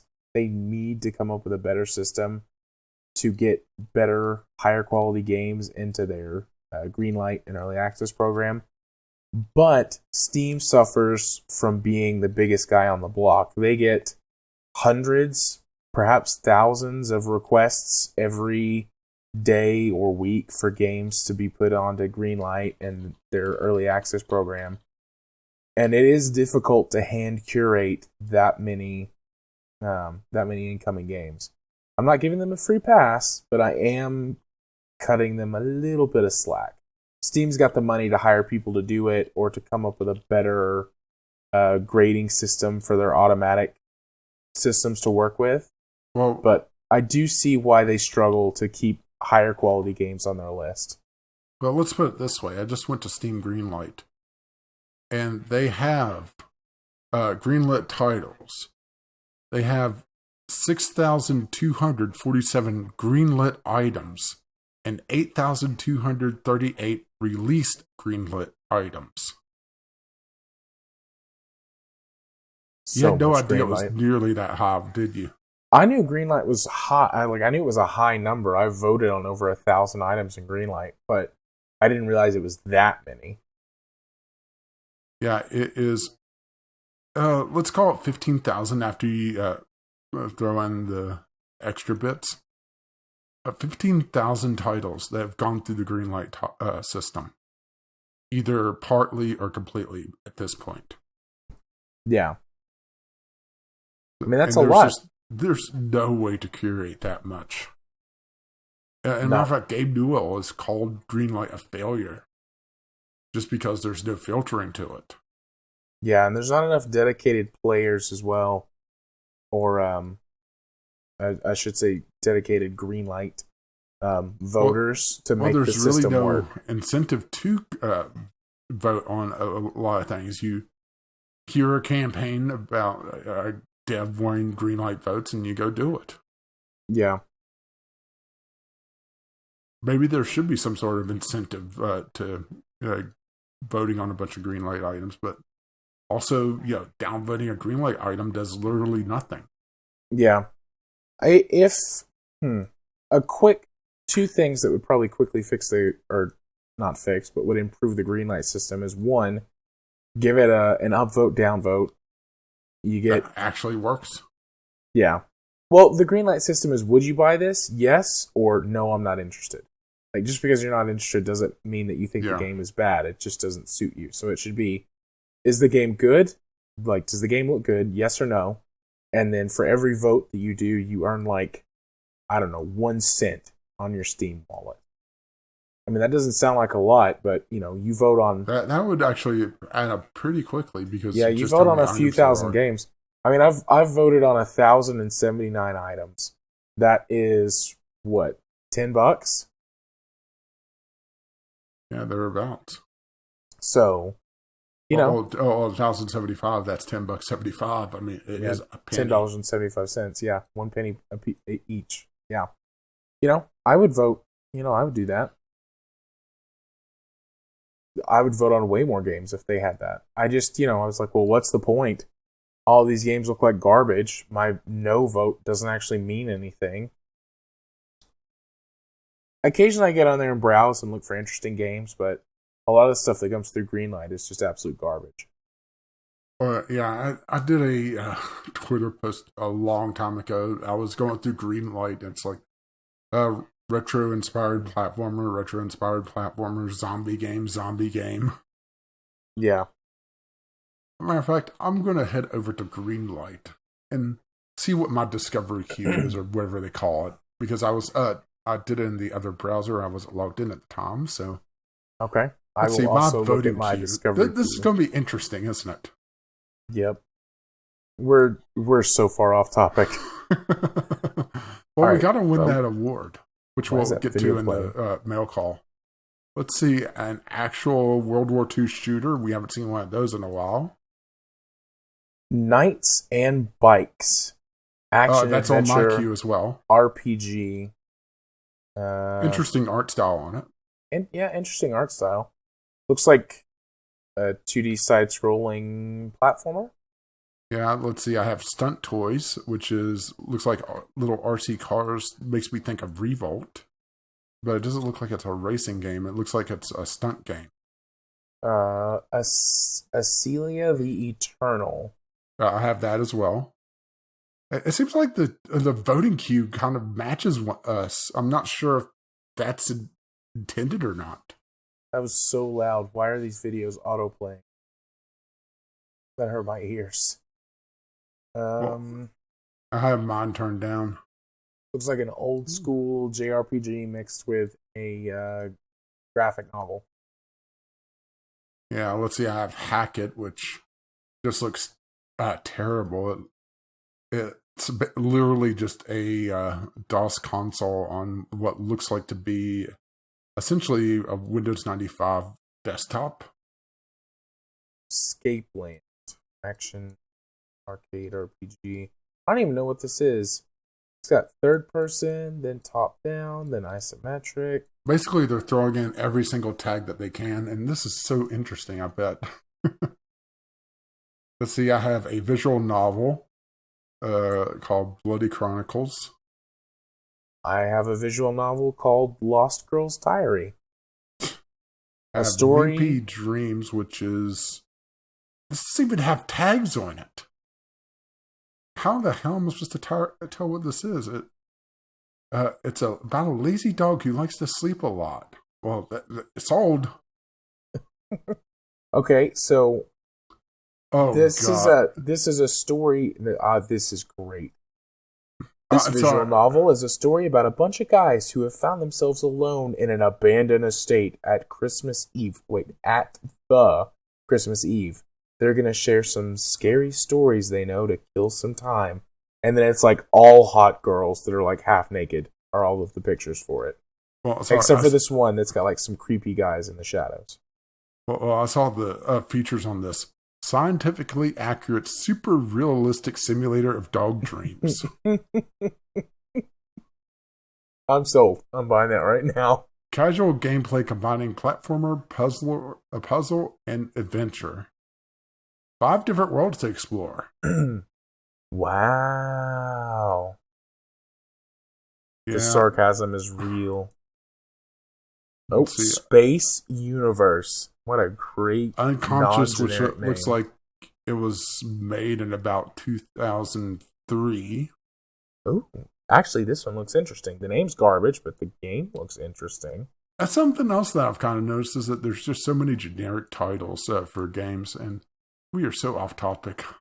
You can build ships and stations at will, create fleets, manage resources. Oh no! I see why you're interested in it. Not another one of these games for me to get sucked into. Favorite, follow. Would you buy this game? Yes. Oh, this was a bad idea, wasn't it? Yeah. All right, let's get off of this. Let's get back maybe on topic. Anything else to say about my last few are like just roguelite, crappy side scroller, and game that looks like it's from about 1987. Oh, the best year in video games, 1987, right there. Especially for graphical fidelity. Yep, that's where it's at. Shouldn't have gone any farther. Anyways, anything else to say about there was GOG? Okay. It was the fact that they allow you to roll back updates. One of the biggest problems for early access titles on Steam is that the fact that you're forced to update to play. Even if you turn off auto updating on Steam, if you launch that game, it still downloads updates. Yeah, unless you are playing in offline mode. Yeah. And that's something that is really overlooked with Steam is the fact that you can't roll back unless the dev actually enables basically a separate development branch to just have the old version. For probably 99% of the games that I play, I don't like to automatically update because I've grown quite accustomed over the years, the last few years, to developers breaking their games when they update them. Because it's so easy to do nowadays. It's like, oh yeah, we'll just throw these updates out. Oh, we actually broke everything in the game, be it game balance or causing bugs or stuff like that. So aside from like the MMOs that I play or my always online games like Hearthstone, Eve, a couple others, I don't like to update anything automatically. Well, while Kerbal Space Program was in early access, I actually maintained a copy outside of the Steam folder, which thankfully they didn't lock down the game to have to be ran in Steam. Just so when they do the auto updates, it wouldn't break every single mod that I had. Yeah, which I don't think there was a single KSP update that was like a big update that didn't break like everything in the game. Outside of just mods. I feel like every update for KSP always broke the game. And the fact that this, I should say that it's actually not just this, it's their Galaxy launcher. Has the support to roll back to previous versions of games. Is just amazing. And something that I think should be in Steam. Yeah. That's really good. I didn't even realize that was part of the... Yeah, you didn't see that down at the bottom, did you? No. That means you could always revisit any point in a game's history for fun and or for science. For science? You monster. I just logged into GOG. I've got a lot more games than I realized on GOG. Yeah, I picked up some of their freebie stuff. I should install later the what did you say it was called? You're installing so much tonight. I am. I went and made sure that TerraTech was installed because there's been a couple of big updates since the last time I played it. The AI was...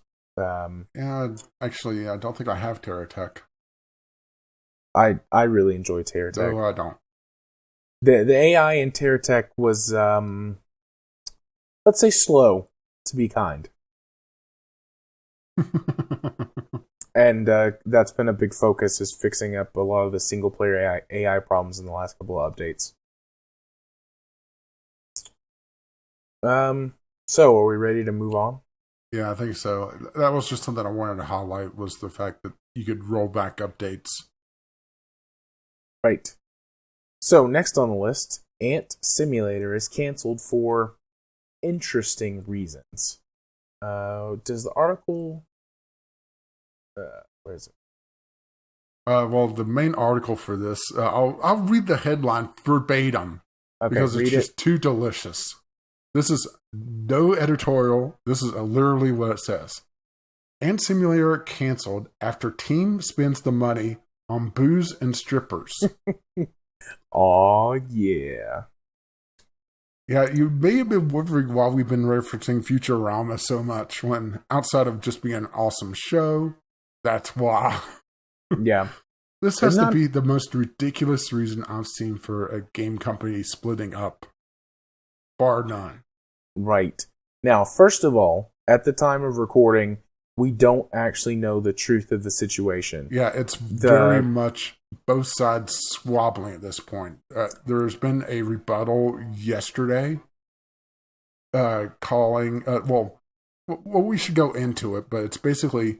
It's a 3-man team, and they also hire out contractors, but the core development team is literally 3 guys. There's 1 coder, and there's 2 others that are, if I recall correctly, the director of finance, and then there's the director of operations, which normally, would be fairly mundane titles. But for a 3-person development team, having 2/3 of your team develop, going, instead of developers being marketing bullshit or business bullshit, it's a little strange. I might actually cut this out. We'll see.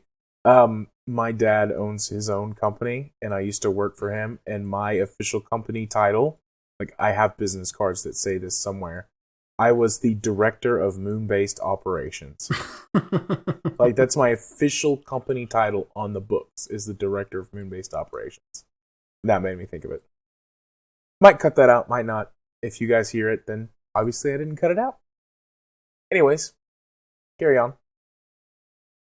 Well, it isn't unusual for small indie teams to give themselves ostentatious titles like this. But it's just... There's just so much odd about this story.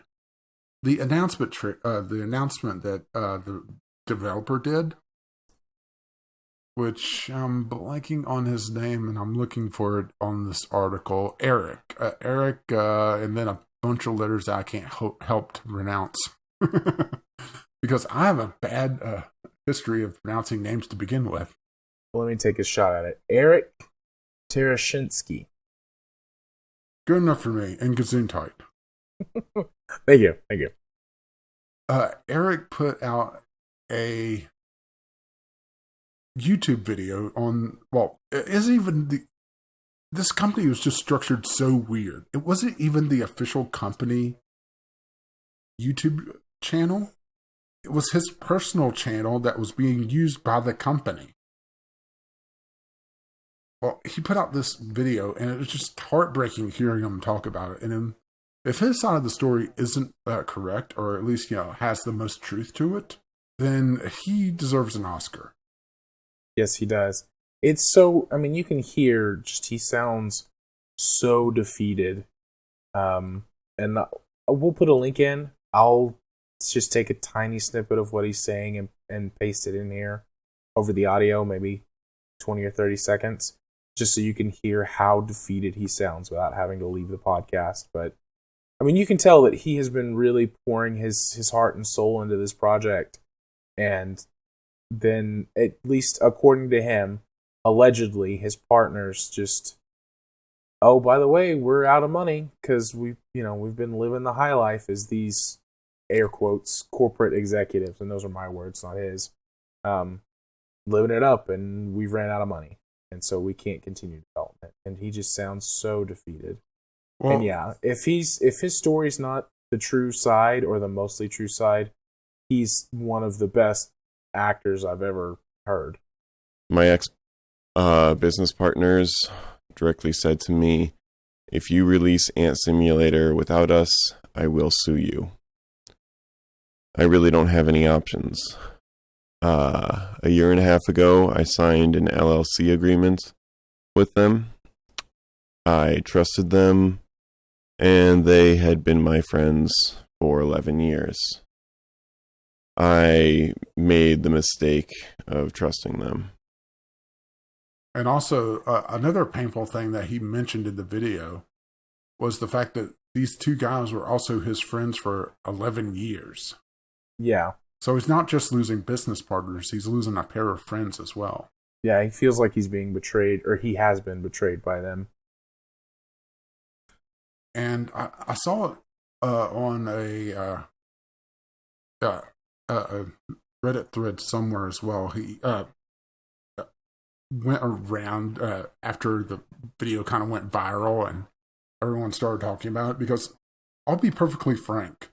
Until this story broke, I had not heard of Ant Simulator. I did not hear about the Kickstarter for Ant Simulator or the series of videos that it was spawning, or because it was Ant Simulator is kind of a project from a project. It's part of a series of development focused YouTube videos that was kickstarted, and people that went to the Kickstarter and put in a certain amount of money would get the game for it,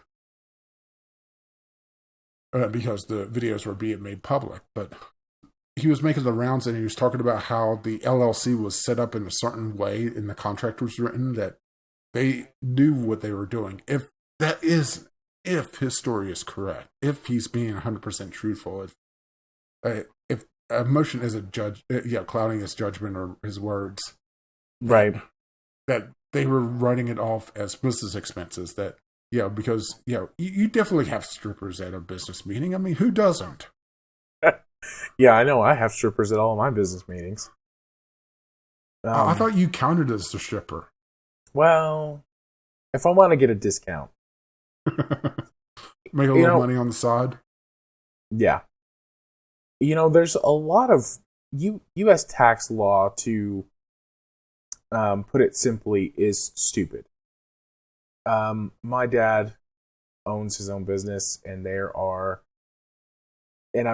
worked with him for years when I was in high school and stuff like that, and there are tons and tons of ridiculous, weird tax laws and codes that let you write off things as business expenses that honestly aren't business expenses, and it gets complicated, and it's very easy to write up a contract or to create a company in a certain tax bracket so that you can even get more of those things. And I mean, I don't doubt that there's the potential that they did that. I have some firsthand knowledge with it. So it's crazy. And the main reason that we brought this story up, I mean, it was kind of a funny headline and it's a tragedy, but this is to open up a more general, larger discussion about crowdfunding itself. Yeah, I don't think that. Well, I'll throw early access a bit into this as well. Yeah, because it's kind of the same idea. The only difference between crowdfunding and early access is how far along the product is, how far along the game is. If the game is playable, it tends to be early access instead of crowdfunded. Right. If it's just an idea, or if it's so early in development that it's unplayable, then it's crowdfunded. Usually. I don't think there are early access titles that are literally unplayable. Yeah. I don't think that inherently crowdfunding is a bad way for games to be created. There are some very good games that have come out of crowdfunding. Yeah, we talked about them about 15 minutes ago. Yeah. However, the problem with crowdfunding is that unlike with early access, even if the game is bad or broken, at least you got a product for your money and there is a potential for a refund. With crowdfunding, if they meet their goal on Kickstarter, I'm not sure how it goes with sites like Indiegogo or what's the one that's like Rocket something or other? Well, there was also Fig something that Psychonauts 2 was on. Right, there's a whole bunch of them.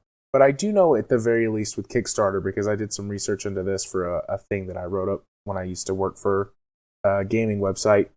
As soon as the crowdfunding time is over, if they make their goal, that's it. Your money's gone unless the developer is nice enough to refund it to you, or there's some kind of legal something or other that happens. I think there was one game that they got into a legal battle, and Kickstarter managed to sue them and get the money back and give it back to the people who had funded it. But that's one in thousands of projects that have failed. Because I'm just thinking of a high-profile one that failed hilariously. GoG Ventures. I'm not familiar. Like, I know that game failed, but I'm not familiar with what happened. Oh, this was. If it wasn't for this story, I would say that was the most hilarious failure of a crowd-funded game. The failure of GoG Ventures. If the people around this was to be believed, and I don't think the real story ever came out, or it was 100% verified, that one of the artists that was supposed to be creating assets for the game was paid his entire dividend up front and just left because he didn't need to do the work anymore. He got completely paid, so he ripped them off. Okay. Some of the crowdfunded money supposedly went into the Yogscast personal funds and just kind of disappeared. And this was actually one of the catalysts for the kind of... Whoa. Heard that on my end. There we go. Sorry. I'm sure you heard that. Oh, yeah, quite clearly. Yeah, I was looking up something about Yogscast, and an ad started playing extremely loudly, and I couldn't close it in time. Just go ahead and... on. Yeah. This incident was actually one of the catalysts. It was actually a long series of events that kind of caused the split up of Total Biscuit and Yogscast's collaborations, and really brought to light just how scummy some crowdfunded projects can be. How you have to really, really beware. And even if it's a reputable company, and yes, I'm going to shit on Double Fine once again, because why not at this point? We've already done it, twice? So let's go 2 or 3 times. Let's go for the hat trick. Go for it. Go get him.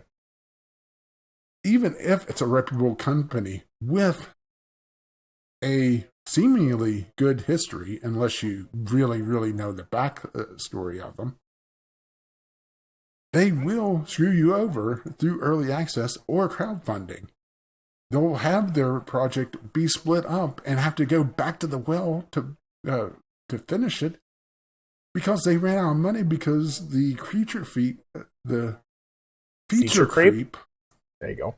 From the whole overabundance of money that they got in the initial crowdfunding caused them to drop the well because they weren't careful with it.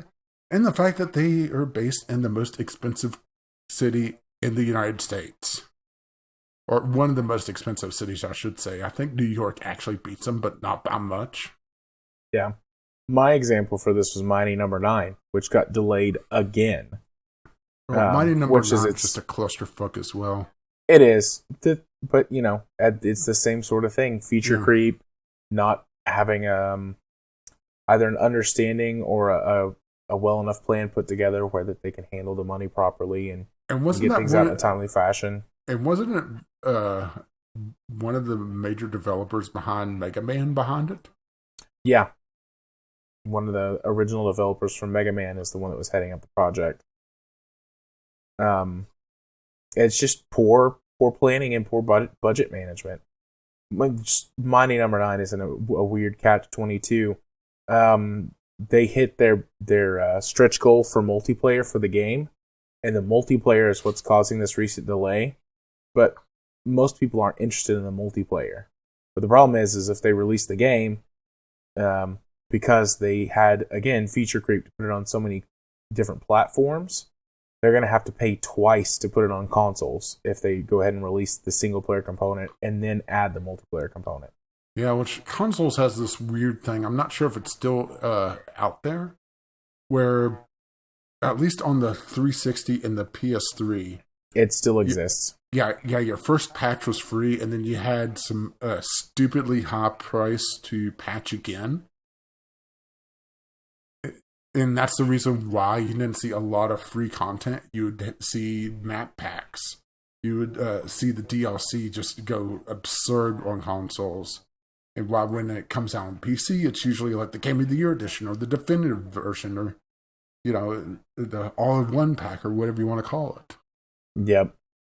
Which that's another topic. But just like that was my example, was Mighty Number 9. I think that Star Citizen falls into this problem too. Last time I checked, they were at like $112 million that they've raised, from all of their crowdfunding and then pre-order / early access stuff that they've done. And that game is still not working properly, and it's behind schedule again.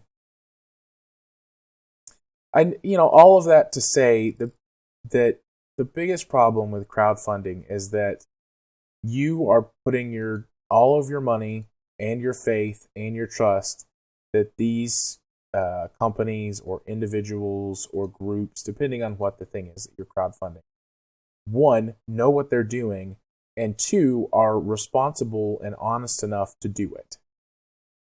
Because they have no oversight. Once they get your money, it's theirs. And as far as I know, there's no crowdfunding site that holds them accountable. Yeah, there's supposed to be. Oh, sorry. The crowdfunding sites take their cut, which, varies from site to site, and then gives it to them. And it's like, okay, there's your money. It's not ours anymore. Yeah, there's supposed to be some sort of protection on Kickstarter, but they rarely exercise it. Like you said, they've done it once. Yeah, as far as I know, they've only done it once. Yeah, I honestly hadn't heard about them doing it all. So, if it is more than once, it's a very low number. Yeah, the thing is that it's really hard to enforce that because if the developer runs out of money, you can sue them all you want. You won't get your money back because they don't have it. At best, you might get some of it back from, if you win a lawsuit and they are forced to liquidate whatever assets they have left. But, if they got $1 million in crowdfunding money and they spent it all, you're not getting that money back. It's gone. Well, you have to admit that $1 million, that's going to buy a lot of booze and strippers. Depends on what kind of booze and what kind of strippers you get. There's a lot of really expensive alcohol out there. True. And how much cocaine you get snort off the stripper's ass. Oh, goodbye, child-friendly rating. Told you it'd go naturally. I could go to Vegas and spend $1 million in 5 minutes. Oh, I could do it in 10 seconds. Yeah, fair enough. $1 million on red. If you win, though. That's the thing. If you win. Let it ride. That's what she said. Oh, my. And there goes the child-friendly tag once again. Yep, it's gone. We're going to lose it forever. I wonder if they re-rate you. Like, if they never come back and re-rate us, then we're fine. True. It makes me wonder if they listen to us at all, though. Yeah. Or how lax their child-friendly rating is. It's like, oh, they only had an average swear word per other word ratio of like 1 per 3 sentences. So that's child-friendly. Yeah, I mean, it's not like I'm rap music or anything. I think I'm the one that swears the most. Yeah, you swear a lot more than I do. I mean, I don't have a... But it's, it's more of an exclamation than, an adjective for me. Well, I don't have a problem with swearing, but generally therapists don't swear a lot because that doesn't, bring on calm and safeness. So, I don't have very many swear words in my vocabulary. Yeah, but admit, there's been times that a patient's left and you just went, fuck. Yeah, well, I mean, I have swore in session with patients too. It's like, you just kind of have to let them lead in it. Like, if they start swearing, I'll swear. But I usually don't lead on the swearing. It just depends. And we're completely off topic. Yep. We're going to see. We'll see how much editing I actually do and what I go and cut out. But yeah, that's really all I had to say about crowdfunding and the whole ant simulator in general. Yeah. My problem mostly with crowdfunding and early access is, even though with early access it's less of a problem, is that the entire risk is on the customer. And there's really no oversight and there's no safety net. Yeah, I mean, you're so easily screwed. I could go through my Steam library and just start picking out the early access titles that have either been abandoned or were just shoved out the door with no real features. Towns is a good example of it, even though I don't own it. I actually own the other town simulator that was released or kind of hit the gaming news sites at about the same time. But Towns is another good example of, just being shoved out the door and getting a paltry patch here or there, and that was about it. Yeah. I really liked the look of Towns, and then it was like, oh, well, this game's been abandoned. Never mind. Yeah, there was another one that I have that I would have to actually go digging for that was like an turn-based strategy game where you were an alien ship, or an alien ship full of a ship full of aliens. Speak well, I do not. What can I say? I'm at the 2-hour mark already. Yeah, we are. You were a ship full of aliens, and you had to try to basically take over the world. Set up your base and take out alien or human outposts that were nearby you. And it had sort of like a reverse XCOM almost, because it was real tactical with combat. It was an interesting title, but I got it in a bundle, and it saw one patch after I got it. And that's been it for about 1.5 years now. Yeah. I'm sure I could do the same thing and go through my library and do that. I mean, I go through and sort my library out from time to time, and I'm like, oh, well, that game's dead. And I just put it in the finished pile. I have to be careful with that, because if I try to sort all my games at once, it kind of crashes Steam. I'm serious. When I was resetting all my tags, I just selected all and just hit remove tag. And Steam hung for about 10 seconds and then crashed. And it popped up an error message that said, don't do that. Nice. I applaud you for that.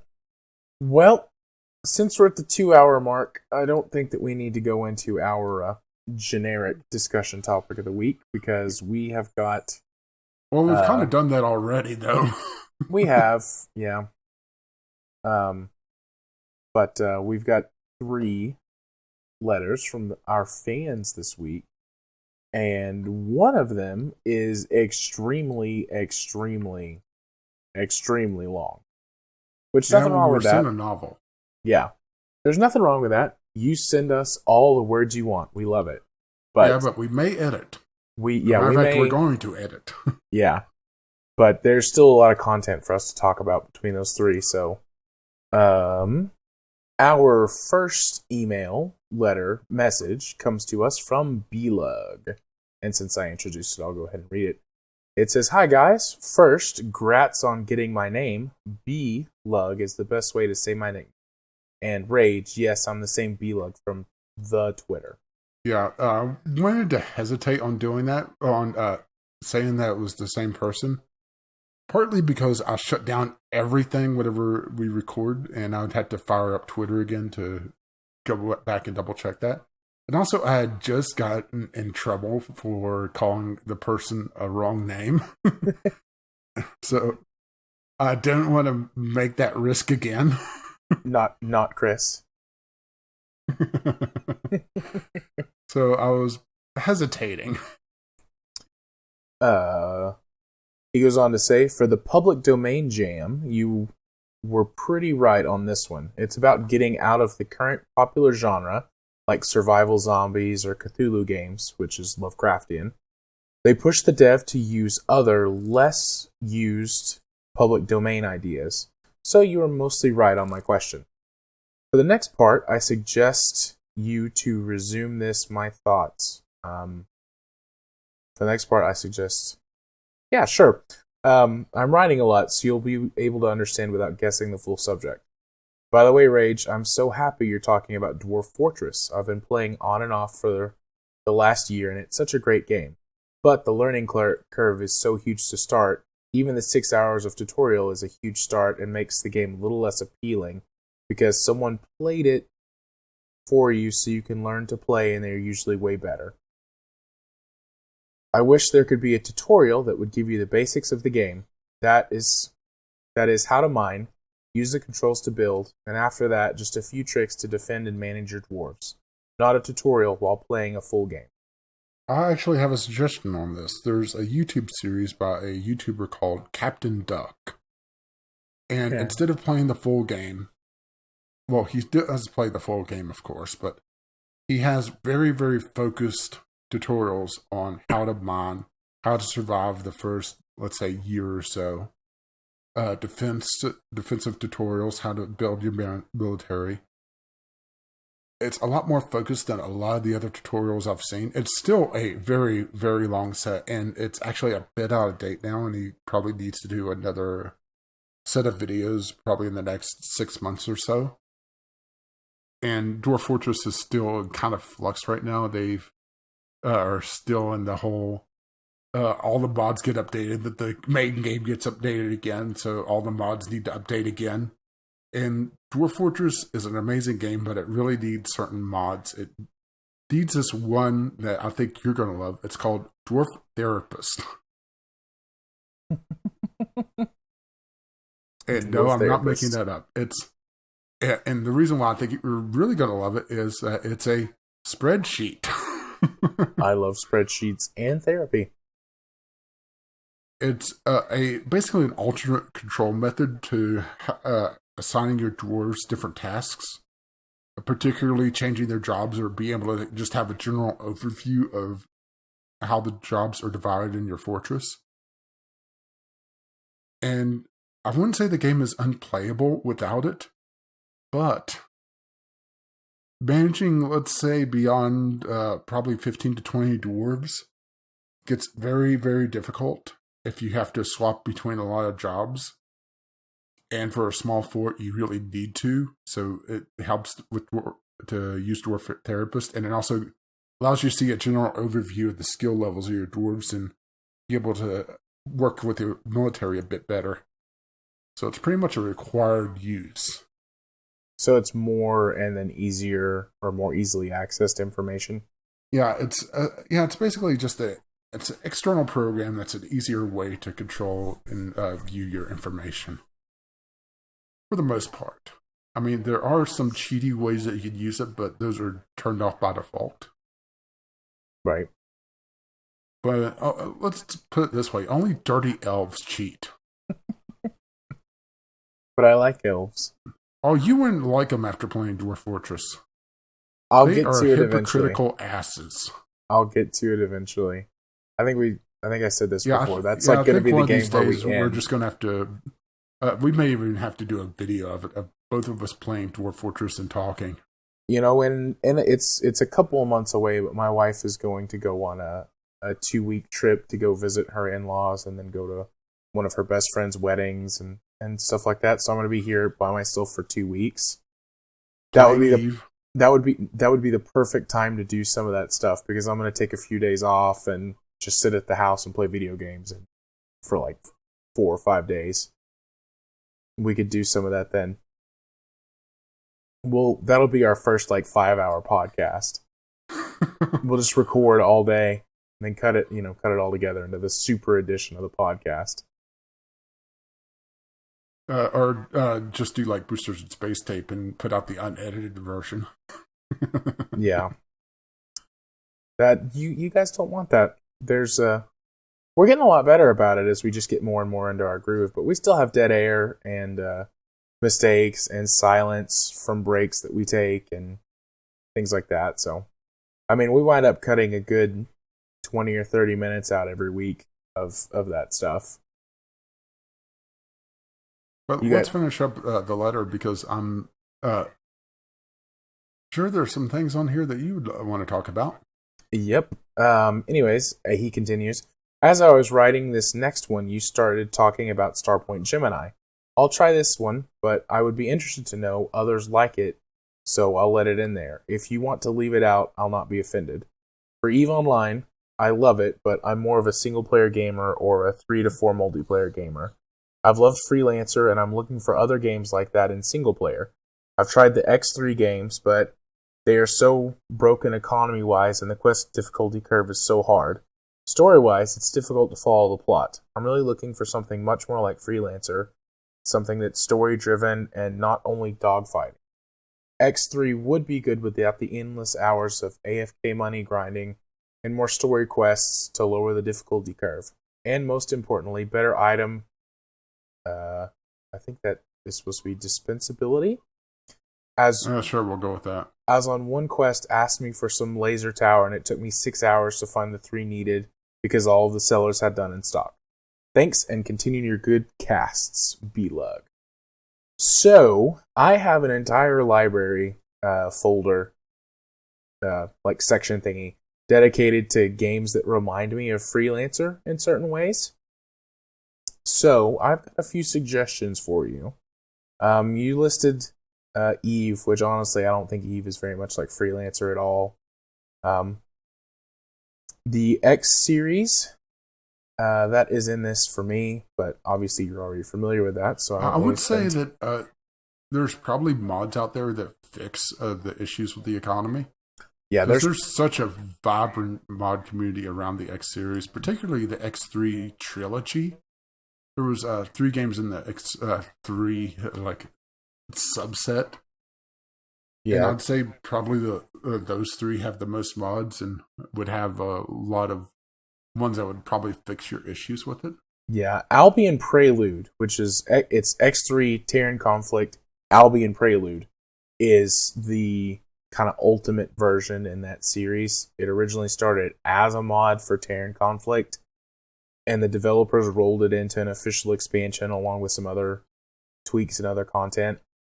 There's still a lot of grinding that you have to do to build up enough money to get a fleet in that X3, but it does have the what's the right way to say it? The most properly fixed economy. NPC trader, like stations don't just disappear if NPC traders don't go to them. So the whole map stays populated more properly. There's other ways you can earn money without AFK trading, like through the stock market and things like that. So it adds a lot more options to the game and makes it a lot more fun. It doesn't do anything to fix the difficulty curve of the story missions. That one's just kind of... That's always been a part of the X series, and I totally understand if you don't like it. I pretty much avoid combat as much as possible in the X series because I do not like that difficulty curve either. Because basically, once you start killing things, the game goes from being, nice and laid back and easy to everyone is trying to murder you all the time, and they're all always better than you. So, I get not liking that. But if you've never played Albion Prelude, give that one a shot. And even if you have played it, just spend 10 minutes browsing the modding community for it on their official forums. There's probably hundreds of mods for Albion Prelude that do all kinds of stuff, so you might be able to find something there. Other games that are like Freelancer. So I did mention Starpoint Gemini 1. Starpoint Gemini 2 is actually much more like Freelancer than the original. It's got a full 3D plane to go on. Ships are managed basically the same way as in Freelancer, as in like you land on planets and get new ships, or you can land in certain star bases that sell them. You manage the modules that are on them the exact same way. There is dogfighting in it, but it's completely feasible to play that game as a trader or a miner. It's got a bit more dynamic economy than Freelancer. Obviously, is it's much older, or not much older. It's much newer. It is the closest game I've ever found to Freelancer outside of Freelancer is Starpoint Gemini 2. So that would be like my top recommendation. Like the first one is pretty close, but things like, the 2D plane for moving your ships around on, and it's not got the best trading economy, and a couple other things that make it less like Freelancer. But Starpoint Gemini 2 fixes all of those things, and it's just a wonderful game. Starpoint Gemini 2 has got a ton of mods as well that add more ships into the game. I've never seen a Freelancer mod that brings a lot of that stuff in, but I'm looking at Steam, and the last time I played that game was in January of 2014. So that's been 2 years. There have probably been a lot of mods that have cropped up since then. So I would totally recommend checking that one out. As for some games that are similar to Freelancer, but are definitely cheaper than Starpoint Gemini 2, Dark Star 1 is a lot like Freelancer. It's played from the first-person perspective, and that game is mostly about combat, but it does have some other Freelancer similar elements. It came out in 2007, I believe. It originally released on Xbox 360 and then was ported to PC. As far as I know, the PC port runs fine. I've played it quite a bit, but your configuration, your mileage may vary. Fair Space is kind of an MMO version of Freelancer. It's got a lot of problems though with its UI and the way it controls. It's really, what's the right word? Obtuse. A lot of the things in the game don't make sense, but it does have a pretty active community. And as far as I know, all of the people that play Fair Space are nice and helpful. I've played it for a few hours, and it controls a lot like Freelancer. Probably the only other game that I can think of that on my list that you also did not list is Galaxy on Fire 2. This is a mobile port. It runs pretty well, but it's very obvious this game was originally designed for mobile. A lot of the systems were meant to work on a touch screen, and they look a little weird and feel a little weird to control with your mouse. But for all intents and purposes, it is mobile Freelancer. So I wouldn't go with Galaxy on Fire 2 though, unless you're really desperate for some Freelancer action. It's not awful, but all the other games I've listed are better. So I hope you enjoy some of those. Yeah, sorry, I didn't really have a lot to add. I guess I've just been out of the space genre for a while. Oh man, I love it. I'm always on the lookout. Freelancer is probably the only game that, like, if I see a game that looks like it, I'll buy it without any knowledge of it, just hoping it'll be like Freelancer. I love Freelancer so much. It was such a big part of my my childhood and my teenage years, playing that game. Recently finished up a series on Freelancer on my channel, and actually had it in full HD resolution. Yep, I never could get that to work on my machine. Yeah, but you're also trying to mod it at the same time, weren't you? Yeah, I'm running it with the rebalance mod, which changes a lot of stuff in the game anyways, and the rebalance mod doesn't play nice with a lot of other mods because it's practically a full conversion mod. It adds so much stuff to the game: planets, ships, costumes, music, etc., etc. So Yeah, I have a feeling when I was planning on with Freelancer, is it going to work based on what you said with that? Yeah. Oh, and Blug, that's another thing. Freelancer has got like 1 million mods. You didn't mention it, so if you've never played a modded version of Freelancer, there's a couple of really good tools that make it easy to install and run mods, which is the Freelancer Mod Manager. Just download that and go and just explore and find some Freelancer mods that you'd like. There's a ton of them out there. But that's all I have to say about that. And I don't really have much to add, unfortunately. All right, well then let's move on to we'll do the other text letter first from Okay. Well, I know him as Supay from Kerbalcast. Supay. And also I'm not actually going to read his real name or his email address. So we'll just go with Supay.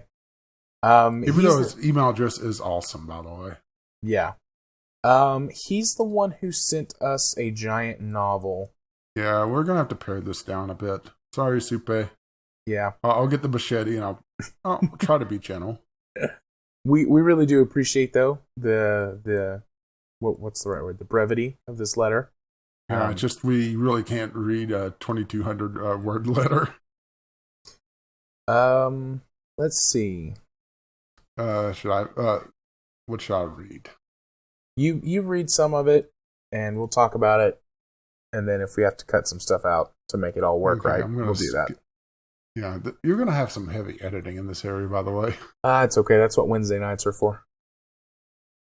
Supay says, as I skip a little bit ahead, enjoying the podcast so far. Your audio quality is good, though I assume due to file compression, it does make things seem a little flat at times. I think when people compliment your audio, they likely mean that you're both clearly understandable when speaking, and the volume is well normalized. Both of these make a change from some other podcasts around. I enjoy the format, which seems to be that of a friendly chat/debate between two friends, although you definitely are giving Biff a run for a digression championship of 2016. We definitely want to win the digression awards. Yeah, should we know Biff that there's? Should we alert Biff that there's a contender? Absolutely. We should try and put together, like, I don't know, some kind of combined podcast with them. Well, I'm not sure if you want to edit this out or not, but I do want to get Biff on, especially when KSP launches 1.1. Because that will be a big news topic, unless something major happens like that week or something. Yeah. Even if Biff is only around for that news topic. I agree. I mean, if we have to, we could do just like an interview type thing with him and cut it into the regular podcast. But yeah, I totally want to bring Biff on at some point to do that. Yeah, and maybe try to get Amy as well, but Biff is going to be a scheduling nightmare to begin with. Trying to get Amy on at the same time, that's going to be a nightmare as well. Yeah. But that's going to be a nightmare with Badgers, not just a nightmare. Yes. And Space if you're wondering why Badgers, go listen to Kerbalcast. Yep. Kerbal Podcast at Libsyn.com. Or is it kerbalpodcast.libsyn.com? I don't know. Libsyn.com/Kerbal Podcast. You type in one of those things and you'll find it. Or you can just type Kerbal Podcast into Google. You'll find it. It's kerbalcast.libsyn.com. There you go. That's what it is. What he said. Or no, it's Kerbal Podcast. Oh, I was looking at Kerbalcast at the. We're so bad at this. So bad. We're sorry, Biff. Hey, look at it this way, Biff. Your plug has lasted about 2 minutes now. Yeah, there you go. You've got more plugging time than anyone else on the show except us. And I mean, we've only got the most because we've done 6 episodes now. I guess 7 if you count our pilot episode. Yeah, which is so terrible. I don't think it counts. Nah, it's fine. Don't worry about it. Everybody's got to start somewhere. Anyways, Supay continues on. So the next couple of paragraphs, Supay lists a whole bunch of podcasts that we listen or that he listens to, because we've talked about podcasts before. Which I will admit that most of these I've never heard of. No, me neither. I'm actually going to go check out the list and see what some of they are. It looks like a lot of history podcasts, which is pretty and some cool. literature podcasts. And some literature stuff, yeah. So, we might post the list actually in with the show notes after we've checked some of them out. But he continues on to say, now for the gaming talk. Sorry this seems like it's going to be a long email already. It's okay, buddy. First, I'm a PC Linux gamer. I've only owned an N64 and an original Wii as a console. I don't know what experience each of you have with Linux, particularly as a gaming platform. For me, zero as a gaming platform. That's the one with the penguin, right? Yes, you're correct. That's the one with the penguin. I've actually got that about sums it up.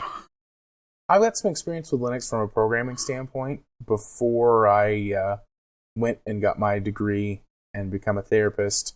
I originally wanted to go down the IT route, and I had a course on Linux, and that was shortly after that was when I stopped wanting to work in IT. But anyways, particularly as a game platform, the podcast hasn't made any mention of it though, and I assume you're both Windows-only users, but please correct me if I'm wrong. I thought I'd add some comments from the perspective of a Linux gamer, as you might not be aware of them. Well, can't you tell I'm a heavy Mac gamer? I don't like Macs. That's a joke, by the way. I don't like Macs. I don't like Apple products. I'm not going to pretend otherwise. I've actually never played a game on an Apple PC. I have. Oregon Trail. Hey, that counts. That does count. In the 80s, but it does count. And whatever the hell their version of Minesweeper was on the hideously colored anchors that they had, that was the all-in-one PC with the handle on it. In the 90s.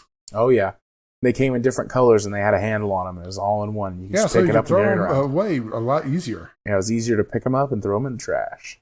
I like Linux as an operating system, but I've never played any games on it. And then I don't like Apple stuff. I don't like their interface. I don't like how it looks. I don't like how it responds. I'm not an Apple guy. Not for me. Okay, I guess I should continue on. Sure, go ahead. Okay, I think you're here. I strictly adhere to only buying games developed natively for Linux. Even that means missing out on some titles. Until a couple of years ago, this was a rather limited and entitled. This was rather more limited and entailed either having Windows 7 available for dual booting older Windows games that I had previously bought, or getting the game working under WAN in Linux. More Windows games do actually run well under WAN, and has a lot. And as long as you resolve the dependencies, I think that's dependencies. I'm going to leave that in there, and I'm going to make you look so bad. Oh, well, I have my font turned down a little bit too much. That was the reason why I called not Chris, by the way. Anyways, you were saying, or dependencies and any game specific tweaks. You don't even notice the difference. With some of I've played actually running more effectively, like they did under Windows. Around 3 years, I actually did away with my Windows partition entirely. And since then, I've only been running Arch Linux as my distribution, with the Steam Linux gaming revolution bringing the title after title to my catalog, including both new and old games which I never expected to see. Medieval Total War was ordered recently. As a Linux gamer, you have to fight through some frustrations. Yeah, I have to say, whenever Linux support became a native thing in Steam, that was a huge discussion a couple of years ago. Like, it was all over the place.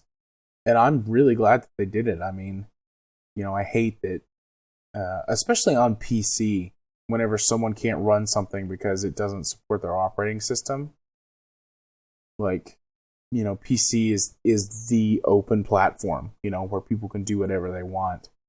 And it sucks for good that, or ill at times. Yeah. And it sucks that, you chose an operating system that isn't supported by a lot of game developers. So I was really happy when Steam did that. Yeah, with the Steam Box initiative, I guess is the proper term for it. What? I like that name, the Steam Box Initiative. It's really forced developers to think about Linux a lot more. Yeah. Because the Steam Box is really the bridging the gap between the console market and PC. It's about as close as you could get to a console while having a PC.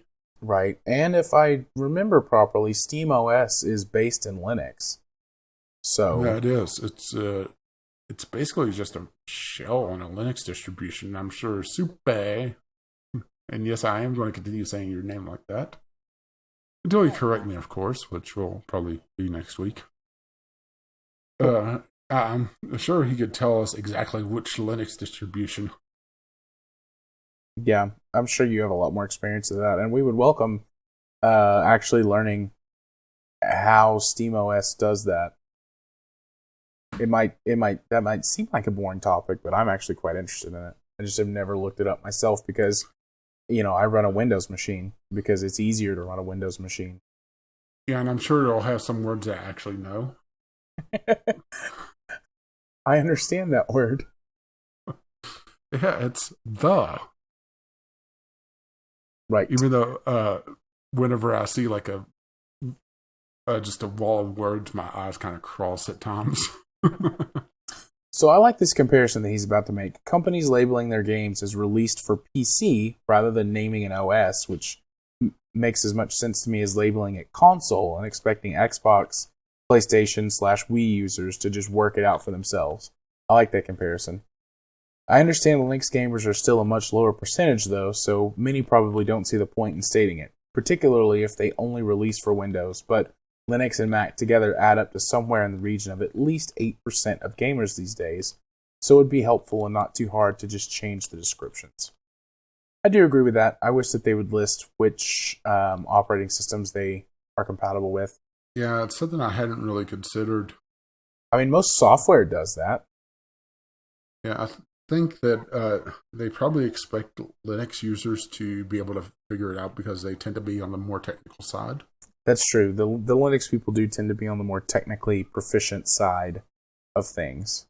But still, I don't know. I just don't like that. It's like, oh yeah, you guys are smart. You can figure it out. We're not going to offer you any help.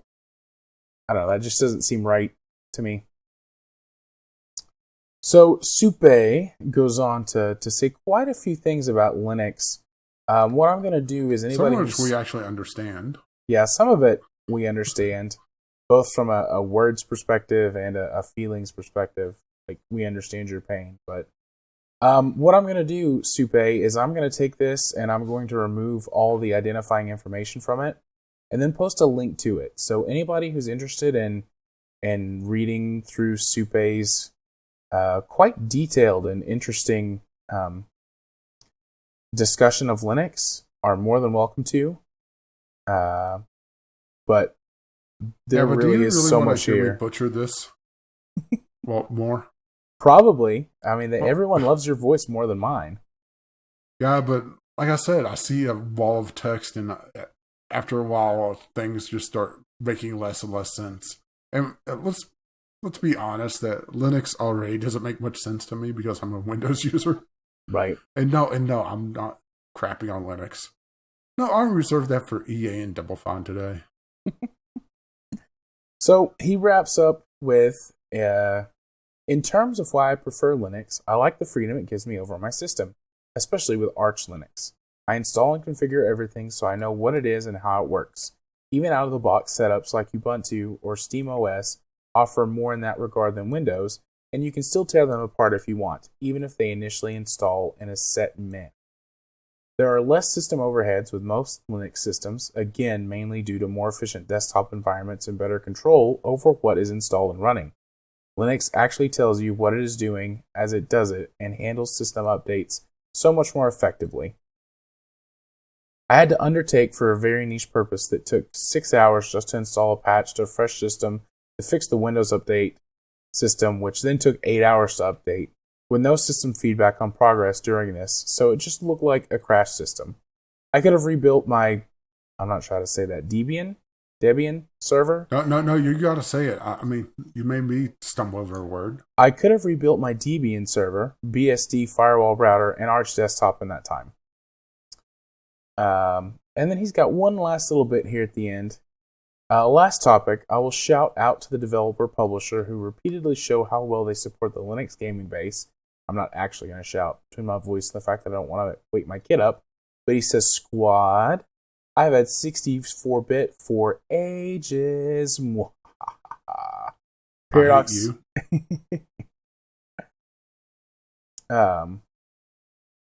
hate you. And then there's one more bit here at the end about VR. You skipped a couple others. Squad wasn't the only one there. Well, yeah, he said Paradox Interactive, OMG EUIVCK2. All right. Calypso, whoever owns Total War these days. Crusader Kings, and your Valors. And I'm completely butchering that other one, but at least I'm not giving just the abbreviation. Oh, I got it. Europa Universalis and Crusader Kings. Calypso, whoever owns Total War these days, Firaxis, Feral Interactive, 2K, Harebrained Schemes, Valve, Deep Silver, and masses of indie developers and assorted others.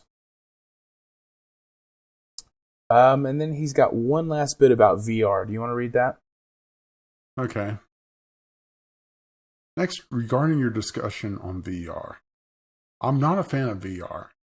It seems like a fun toy for the odd game here or there. I can see how it might be fun at times. However, for me, I would also be so frustrated losing my view of the keyboard and mouse, and I'd rather spend the money on a larger, higher quality display. I think the tech will also move quite quickly once out, and early developers will lose out when it shifts to faster, and then their older devices can handle. That's kind of an odd saying, isn't it? When it shifts on faster than the older devices can handle.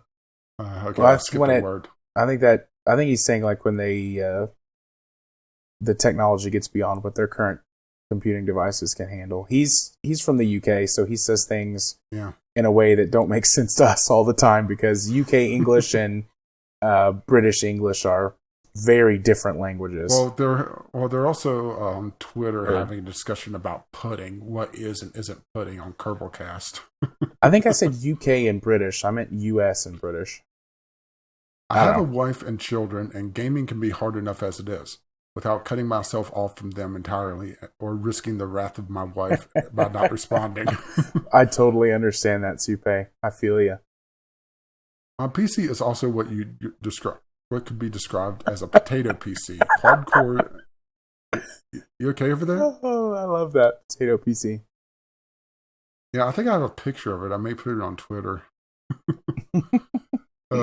Quad core, 2.3 gigahertz, Core 2 quad, circa 2007 with a NVIDIA 560. Yeah, usual 7. Sorry.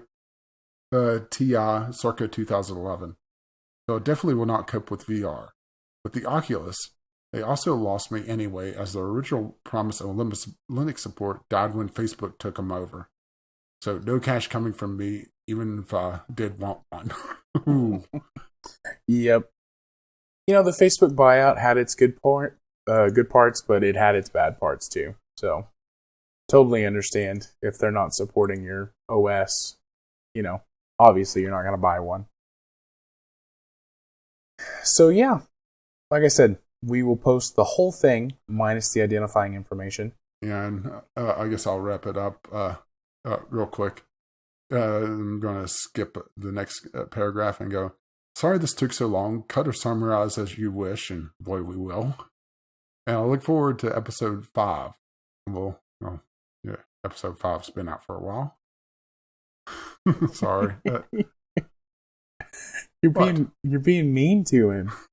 We want him to keep writing and not go away with his tail between his legs. I'm being playful. I mean, it works for Biff. Oh my, you're being playful. And we'll speak to you online soon, hopefully. I really should hop on to TeamSpeak soon. Thanks. Supay. Supay. Boy, we both butchered that. Yep. I wasn't alone. Allow me to commence the cutting. You're going to make me look worse and just make you look competent. Oh, that's what I always do. I always make you look bad and make me look good. I have to do something. You're the one who's got all the love because your voice is so smooth. Which, after 2.5 hours of recording, is a little bit shocking. You sound the same to me. You might be able to tell a difference, but just coming over Skype, you sound the same to me. All right, moving on to our third and final letter. This one, another audio letter from Kimis. Not you're being careful with his name. I don't want to get it wrong. So we will listen to that. Greetings everybody, Kmis here again, this time moving swiftly on to keep this podcast under 4 hours. What I want to discuss today is frame rate. My general opinion is that the more the better, and I value high FPS more than graphical fidelity or even resolution. If I can't get it stable, I'd rather lock it myself. You were wondering why the so-called modern console games tend to run at 30 FPS. One word: promotional materials. Well, technically that was 2 words, but one would be so much more cinematic. The main reason game developers sacrifice frame rate for graphical fidelity is that it can't be seen on static screenshots. Even actual in-game footage can be showed at 30 FPS because people don't necessarily expect 60 FPS video. Ideal solution would be to implement settings menu where you could trade off between resolution, quality and frame rate, just like we've had on PC for the last forever, but I wouldn't hold my breath seeing as the human eye can see more than 30 FPS cinematic bullshit is still being peddled. You were also talking about locking physics to frame rate. What you may not know is that it's actually a standard practice and there's nothing wrong with it as long as you keep to the programming 101 and apply basic physics. If you implement your physics loop as add velocity to position, then yeah, you're in big trouble. But as you probably recall from physics, velocity is change in position over time. Therefore, change in position can be calculated by multiplying velocity by the change in time. This is called time step and is simply the difference in time between consecutive frames. As long as you remember about it, the game will run invariant to frame rate. Even better if you apply slightly more sophisticated integration methods, usually involving cutting each frame into several substeps. Lower FPS won't necessarily mean lower simulation precision. The only issue you can encounter is when the frame rate and therefore time step starts to vary, as it breaks the conservation of momentum. If you've ever seen KSP suddenly lag and then send a vessel off into space at several times the speed of light, that's just what happened. As to why that is, I won't get into for reasons of time, complexity, and me not fully understanding it myself. Beware of the male cricket, Kmis. So that was not Chris. Yeah, he doesn't have a problem with us calling him not Chris because it's technically correct. Which is the best form of correct. Technically correct is the best. But yeah, so on Kimis. So Kimis. On your 30 or on your frames per second thing, There's one console game that I know of that lets you make that choice. Do you want 60 FPS or 30 FPS with higher graphical fidelity? And that is the Last of Us remaster that came out on PS4. You can choose in the options menu if you want to play this game at 1080, 30, and I believe it's 900 upscaled at 60. It might be 720 upscaled at 60 FPS. But I'm not aware of any other console game that allows you to make that choice. And I wish you could. I wish so bad I could make that choice. I understand console developers pursuing graphical fidelity to sell games to the general masses who don't understand that 60 FPS is better, because that's a way for them to make more money. And as much as it sucks, I understand that corporations want to make money. But I wish that they would give us options so that people who know the difference and don't believe, as you said, the 30 FPS cinematic bullshit can that we can choose. I would probably play more console games if I could choose. I play a few. As I've mentioned before, I've got an Xbox One and a Wii U, but there'd be no way I'd play a shooter on a console. I mean, you've seen me try to play a shooter with a gamepad. It doesn't work. Yeah, you can't handle gamepads, which, that's fine. I can handle gamepads. It's just I can't handle aiming with a gamepad. I can handle your gamepad. What, are you saying you want to waggle my joystick? Oh, yeah. Goodbye, friendly tag. Go get an adult. You need one. I am an adult. But, yeah, I wish that there were more choices given to us, Yeah, my problem is they have to push the graphical fidelity for the trailers. I mean, can you imagine the outcry if... Well, you saw the outcry that happened with Sleeping Dogs. Or not Sleeping Dogs, Watch Dogs. Sleeping Dogs was the good game. Well, Watch Dogs wasn't a bad game. It just was overhyped. It was bland. Yeah, it was overhyped and it was kind of bland. But it was still a fun game. Anyways, Yeah. I'm one of the defenders of Watch Dogs. I really enjoyed my time in the game. Yeah, you saw them just get absolutely ripped apart just from the graphical difference of the actual game compared to the E3 trailer. Or wherever they originally showed it. I think it was E3, but I could be mistaken there. No, you're right. It was E3. Can you imagine just how badly they would have been torn apart if they brought down the graphics enough so that would have ran at 60 FPS solid on the Xbone? Because let's face it, when you're developing for the consoles, trying to hit a certain frame rate, unless you're building for the separate consoles and trying to balance things out, you have to go for the weaker console and try to build for it, and that's going to be the Xbox. Right. Could you imagine just the outcry would have happened if, when they put out the game, how low they had to bring the graphics to get that to 60 FPS? It would have been monstrous. Yeah. The game in its current form doesn't look bad on Xbox. That's where I played Watch Dogs. But in order to make that game run at 30 FPS, wasn't it? Yeah, it was at 30 FPS. In order to get that game at 60, either you'd have to drop the resolution down to 720 and then upscale it. Which would have looked horrible. Which would have looked not great, yeah. Or you'd have to start cutting out all of their extra little graphical additions. You'd start by slashing the anti-aliasing down a little bit. You'd get rid of some of the post-processing effects. Bring down the resolution of shadows. Yep. Get rid of a lot of their sun rays or is it called God rays? It's typically called God rays, but yeah. Let's just go with sun rays. Get rid of more general. Yeah, get rid of a lot of the fancy lighting effects and stuff like that. And I would still be okay with that, but I'm not, your general audience console only player, And they would have been crucified upside down, just like EA has been. Naked. Because of that. With honey covering them in bear country. with people going, oh, that doesn't look next gen. It looks like the old one. It's like, yeah, but it runs at 60 FPS, which is better. No, it doesn't look next gen. It hurts my cinematic experience.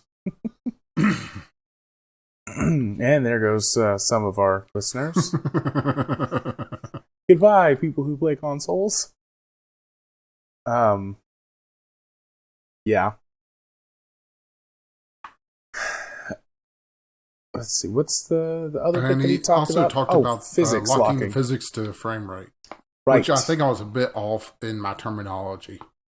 Right. I did know that was a thing, but my understanding, and I mean, I very possibly could be wrong, and it seems like I'm wrong.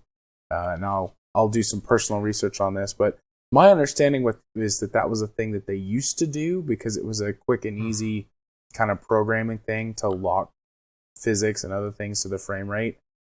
But it seems that that's actually still common practice, at least according to what he said. But that you don't want to tie it. What did he say? If you implement your physics loop as add velocity to position, which I guess is meaning that it adds velocity on every frame. He used KSP as an example. Like if you get a sudden frame rate stutter and then your Kerbals shoot off into space at twice the speed of light, then that's a problem with the physics loop. I'm not going to pretend to understand all of this right now. I'm going to have to actually go do a little bit of research because I think my understanding of how it worked was wrong. So, thanks for letting me know that. Unfortunately, we don't have the technical expertise for that. Yeah, and that's a genuine thing. It's like I love learning new things, and I'm not opposed to the idea that I'm wrong. So I'll go do a little research and learn a bit better exactly what I'm talking about. So, and thanks for the audio content. That's not 3 minutes, but a couple of minutes that I don't have to do. All right. So that's it for our community corner. All of we're still kind of torn on what to call this because that was mostly mail. Well, actually, it was all mail. Yeah, I didn't get any tweets or YouTube comments this week. So none here either. Even though my YouTube video of the episode did do fairly well, but I think it was partly because I swapped up the title. Or did you even catch where I did that? I didn't see that you swapped the title. I mean, I saw on my thing that you had posted the video, and I saw the picture, and I was like, oh, it's the podcast, and then I just kind of, didn't pay attention to it anymore. Yeah, I called the podcast Not Zelda Experts. Not Zelda Experts. Yeah, that's a pretty good name. I'm guessing the word Zelda brought a few wanderers in. Exactly, and that's why I did it. And it fit the podcast as well, so I wasn't lying. Let's go take a look and see how many views you got. Some riveting podcast content. This is why we get 3.5-hour shows. We just randomly go off and do other things. Well, we got to get that championship from Biff. I mean, he's a tough nut to crack.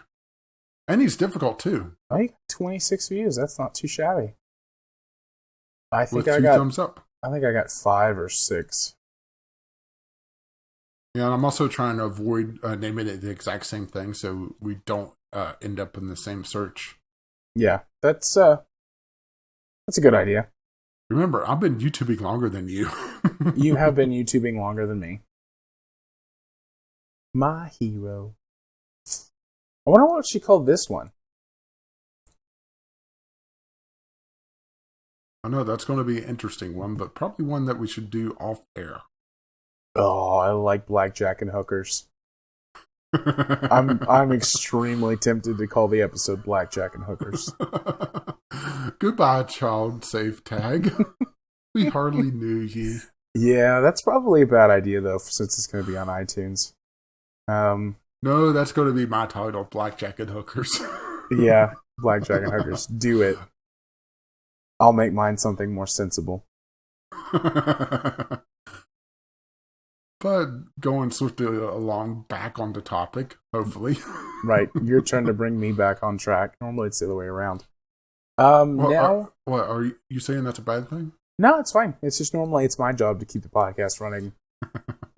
I was going to say smoothly, but let's just say running occasionally. On to the final part of our show, though, where we tell you our Steam weekly deal recommendations of the week. Which it was very anemic this week. Yeah, there were only 40 or 41 games on sale this week. Yeah, and I actually owned a fair chunk of them, but either wouldn't recommend them, but they weren't so stinky that I would tear them apart. Yeah, there were a lot of games on there that were blah. I mean, I picked 2 that I'm familiar with and that I like, but... Yeah, and one I know we have in common. So let's go ahead and get that one out of the way. Would it happen to be Galactic Civilization 2? Yep. I figured. Yeah, this one was kind of the gem of the week. It's an older 4X title. And I've played it probably close to a decade ago, so I don't remember a lot about it. I love Galactic Civ 2. I've still got it installed. I will say that it doesn't... It might just I know it doesn't support modern resolutions. So no, it does not. If you're looking for 1080p cutting-edge graphics, get a console. What? You thought I was going somewhere else with that? I didn't know where you're going with that, but I like that response better than probably anything else you could have said. Except maybe blackjack and hookers. I don't know if it's just my machine. Again, this could be one of those, my build just doesn't like it, but it won't run through Steam for me. I own it through Steam, but if you go look at it on Steam, it says I've only played it for 5 minutes, and that's because every time I try and start it through Steam, it crashes. So I have to go and launch it from the its actual .exe inside the game files. I've probably played Galactic Civilizations 2, though, between, when I played it a decade ago, and then a few years ago, and then recently. A few hundred hours. I really enjoy the game. It's one of my favorite 4X games of all time. I mean, if you've never played it before, even at this point, it's still worth picking up. If you can just get past the dated graphics. It's got a really neat ship customization and building system where, basically you can make all kinds of sci-fi designs. Yeah, it's actually more flexible in the Kerbal Space Program and building spaceships, which is hard to believe. Yeah, there's a ton of parts. Huge tech tree. The planets are simple to understand, or the planetary management, I should say, is simple to understand, but there's a lot of complexity and depth to it where you can really, if you focus on being as efficient as you can squeeze a ton of extra resources and performance out of your empire. It's just generally overall a classic that holds up in the gameplay realm. Like I said, the graphics are a bit dated, so if that bothers you, then I can understand why you wouldn't want to pick it up. But otherwise, if you don't own this game already, there's no reason not to own it.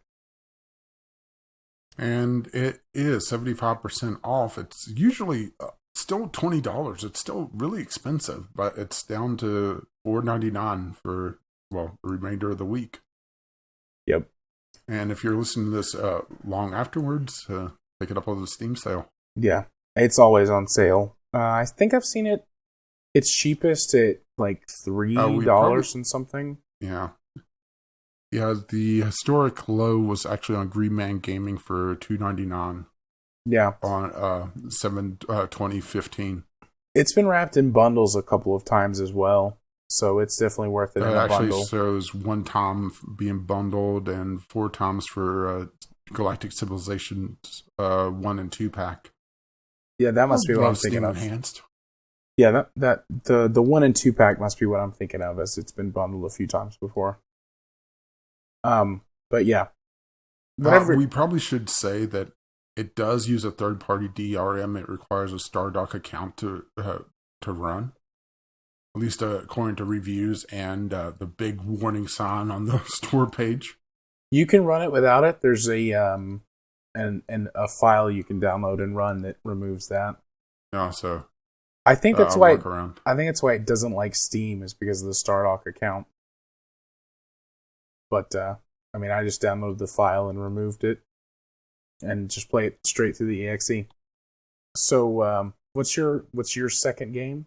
Or didn't you say you had bonus picks this week? Yeah, I have bonus picks this week, but we'll do it after yours if this isn't on your list as well. Okay. And might I add, we do not construct our list together. We do them completely separately, but Galactic Civilizations was the obvious choice. Yeah. The other one is Over the Hills and Far Away, and no, I'm not talking about a Led Zeppelin song. Over the Hills and Far Away. It is a kinetic visual novel, which I'm shocked that you didn't pick on this, even though it is on your wish list. But then again, I could say that for most things. Yeah, there's a lot of stuff that's actually on my wish list that I forget about. But for a visual novel, it's an interesting setting. It's set in the War of 1812, and it's about the friendship between a wounded soldier and a Native American girl.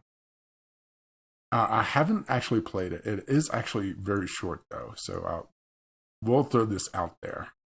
She doesn't look Native American. Oh, that's what it said on the blurb, though. But it has sort of an anime style, so I may have misread that, though. I mean, it very well could say Native American. I'm just looking at the picture. She doesn't look Native American. It said she's Shawnee. Okay.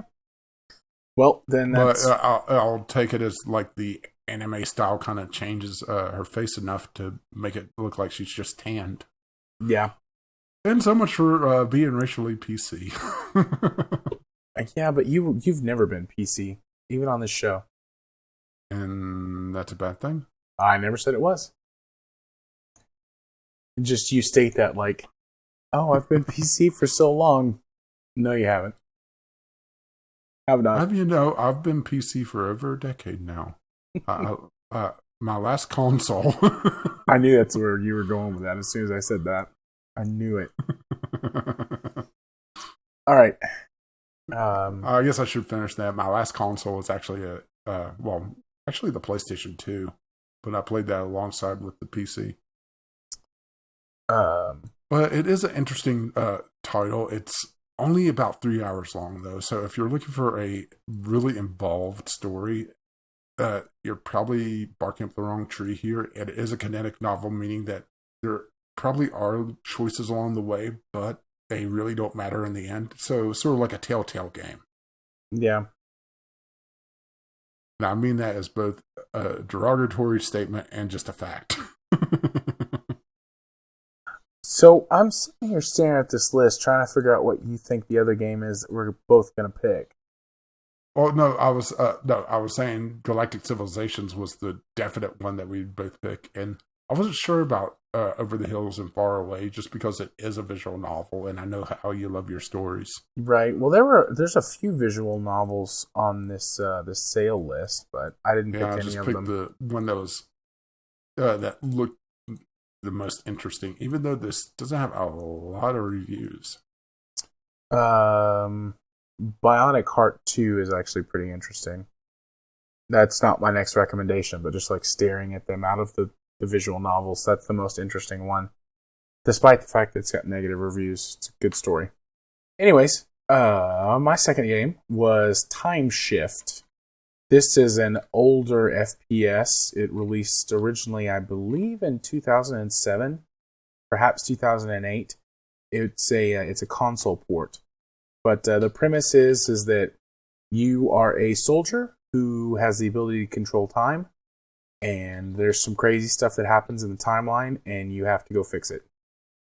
I mean, it's just a pretty generic first-person shooter from the time, but you can do some interesting things with the time-changing mechanics. So it gives you several different ways to tackle challenges. It came out kind of around that time where right before FPS became pretty much linear corridors, And it has got several different ways that you can tackle a lot of challenges in the game.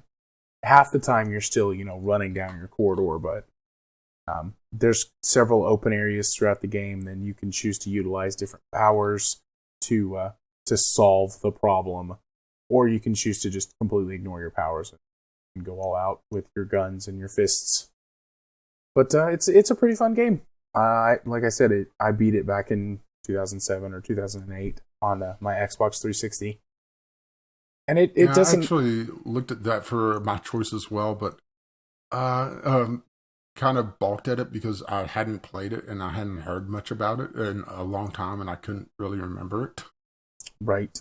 It's a real shame that a lot of games kind of fall into that area where they're far enough back that they're kind of out of memory, and they're still good titles. Maybe not amazing titles, but good enough. Yeah.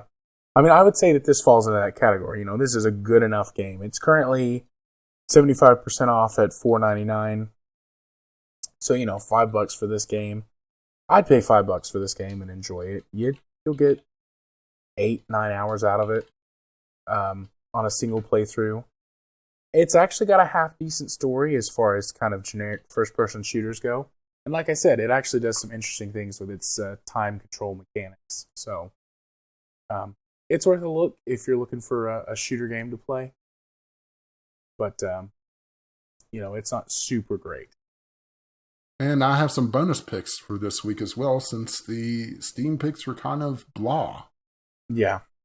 And this one is actually still going on for 2 weeks. And it's technically a Steam game, but technically not, or I should say a set of games. And do you have any idea what I'm talking about? No. Blasphemy. Shun the non-believer. Shun. It is the Humble Ubisoft bundle. Oh, Humble Bundle. Okay. Yeah, a new one started actually, I believe, today, or now technically yesterday, since we're past midnight. And I would say that probably the first tier, the $1 tier, is the best pickup out of it. We're recording this on the first week of the bundle, so the extra games that they eventually add on is still unknown. For $1, you get Call of Juarez Gunslinger, Grow Home, and Rayman Origins, 2 of which I've done series on my YouTube channel. Call of Juarez Gunslinger is easily worth $1. Yeah, that is an amazing game. It really changes up the first-person, gunslinger. Just the story aspect of it, where it's an old cowboy telling a story, and he'll go back and change how the story goes as the level progresses, and you actually see that happening. It's just such a cool mechanic, and I really wish more people did that. The unreliable narrator trope. Yeah, but actually have it impact gameplay.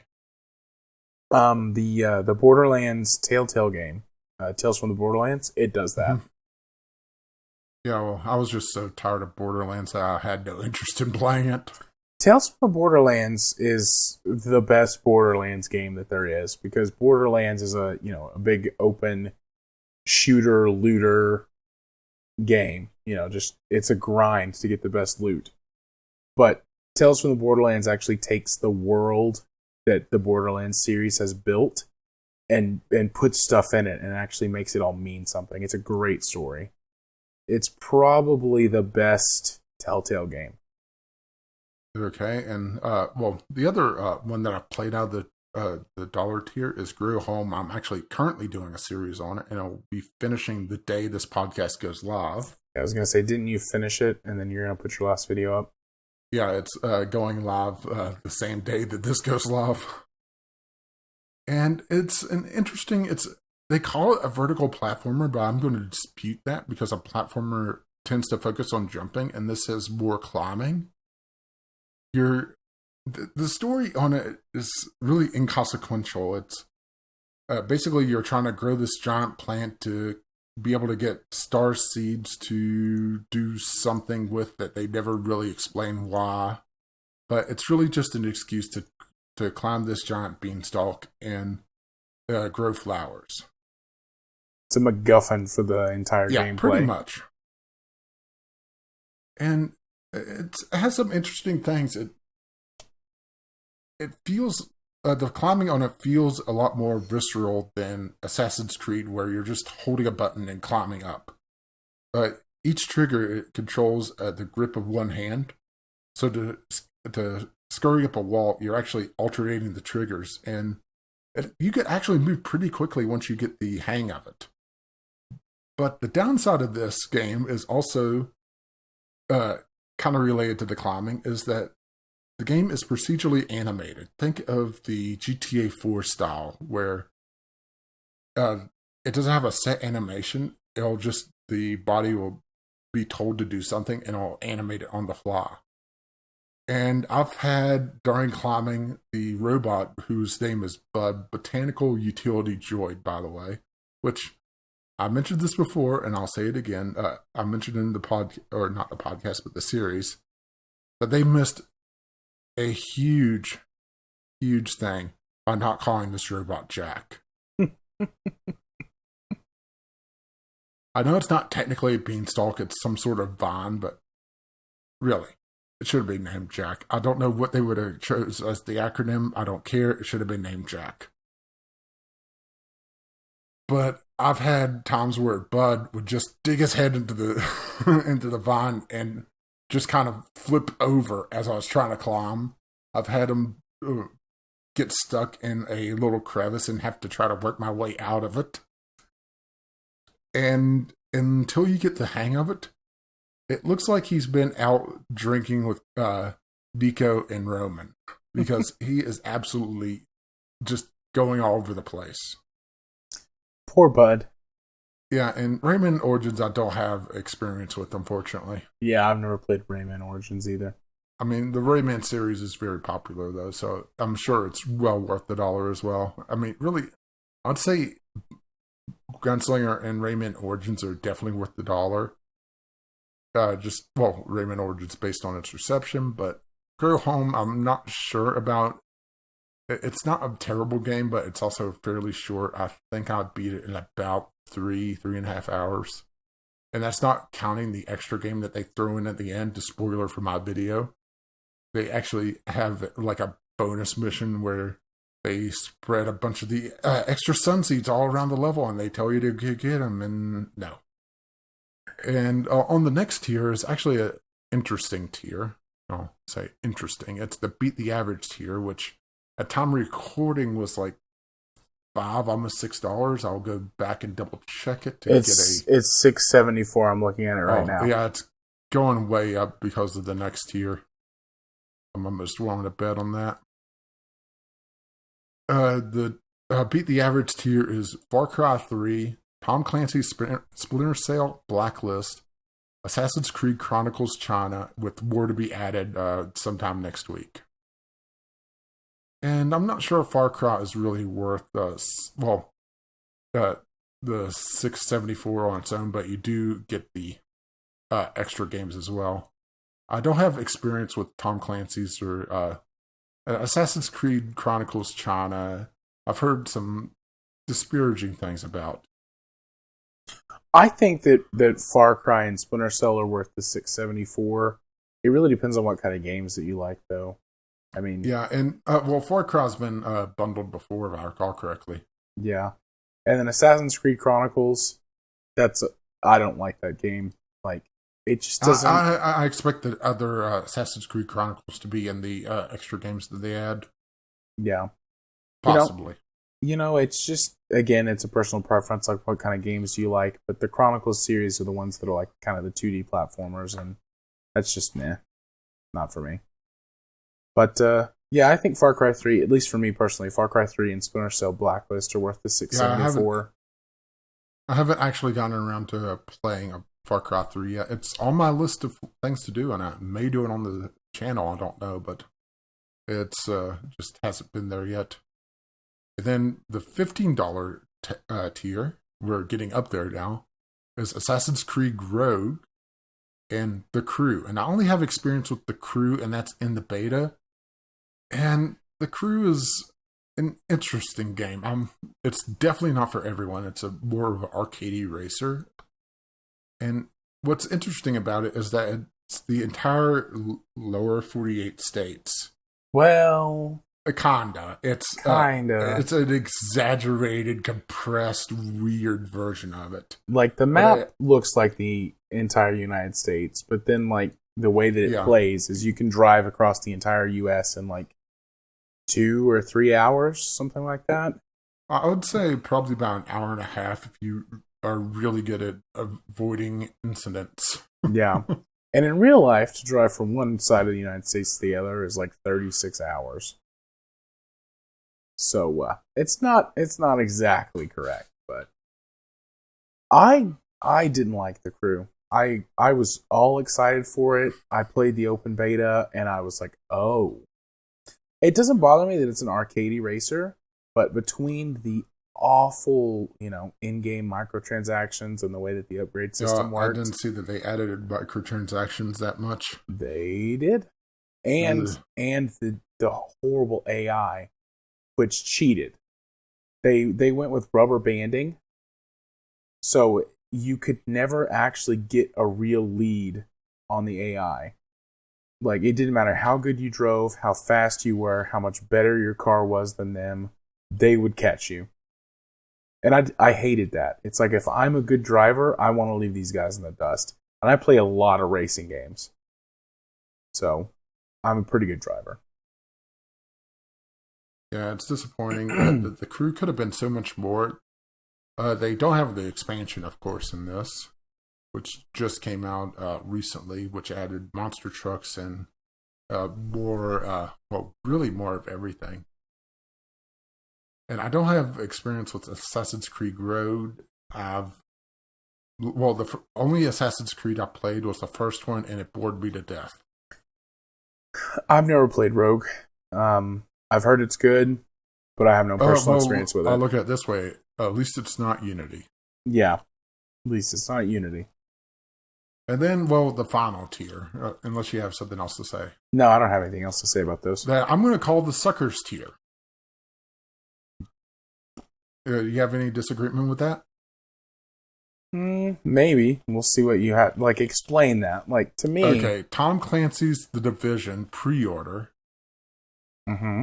An exclusive Tom Clancy's The Division t-shirt, which I will admit looks pretty cool. Yeah, it looks pretty neat. And then a 66% off of up to 3 Ubisoft titles in the Humble Bundle store, excluding The Division, Rainbow Six Siege, Assassin's Creed Syndicate, and Anno 2205. So basically their newer stuff. And I would say that you could get a better deal on The Division other places. So this is really comes down to how much do you want the shirt? I don't see it that way. Although I do agree with you. You can get a better deal on The Division somewhere else if you just want The Division. The thing is it's like, if you want The Division and you're also missing a whole bunch of these titles that are pretty good, I think that's a pretty good deal. I'm missing most of the games on here in my Steam library. So if I was really wanting to add some games, I'd be pretty tempted to spend, $75 and get at least 1, 2, 3, 4, 5, 6, 7, 8, 9 games. Plus, whatever they add later. Now, I just look at it this way, that you could get, assuming that you don't care about Assassin's Creed Rogue or The Crew, which are both very niche titles. Yeah. You could spend, as a recording, let's say under $7 and save that and get Tom Clancy's The Division pre-order somewhere else. Unless you really want that t-shirt, because I think that coupon's not going to be very worthwhile. Because remember, that's only on Ubisoft products, and they've added a lot of Ubisoft already to this. Yeah, and I'm sure that they will add some more Ubisoft. I wouldn't be surprised to see a couple more Assassin's Creed titles that get tossed in there. Maybe Watch Dogs. Perhaps. Maybe some of the older Far Cries. It just feels like such a sucker bet, unless you really want that T-shirt, because that's probably about the only thing there, because that's what you're really paying for in the 75. Yeah. So basically, it's not worth it unless you really, really want the T-shirt, or you're like, I'm missing, some of these games from my library that I really want, so I'll just go ahead and get them all. But yeah, otherwise, I don't think it's worth it for the Division. Also, I'm starting to feel a little less on the Division after seeing like Total Biscuit talk about it and some of the stuff that's come out of the beta. Such a bullet spongy game, and that's on our general topic list at some point. Bullet sponges. Yeah, we'll get to that at some point. Eventually, someday. But if we could ever stay on topic long enough to get these done in a quick manner. Yeah, or maybe we should just have shows where we don't do news. We just talk about our general topics. On slow news weeks, that's definitely an option. Yeah, but I'm a little less on the Division now than I was.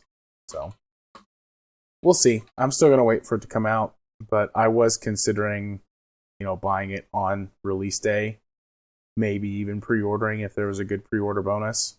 But now I'm definitely not doing those things, and I'm gonna wait to see how the whole thing actually turns out. Okay, and mind if I throw in one more game? No, go ahead. This is an expensive one, so hold on to yourself, and we're heading over to Origin for this. Okay. This for the very, very expensive price of nothing. Need for Speed Most Wanted. This is the newer Need for Speed Most Wanted, not the good one, I might add. But you have to kind of differentiate, because I hated when these developers or publishers or whoever is in charge of naming these damn things reuse the same exact title. Because there was a Need for Speed Wanted from, I believe, 2006, 2007 that is vastly different from this game. Not to say that this game is terrible. This is basically a Need for Speed locked in the room with a Burnout game, and this is their love child.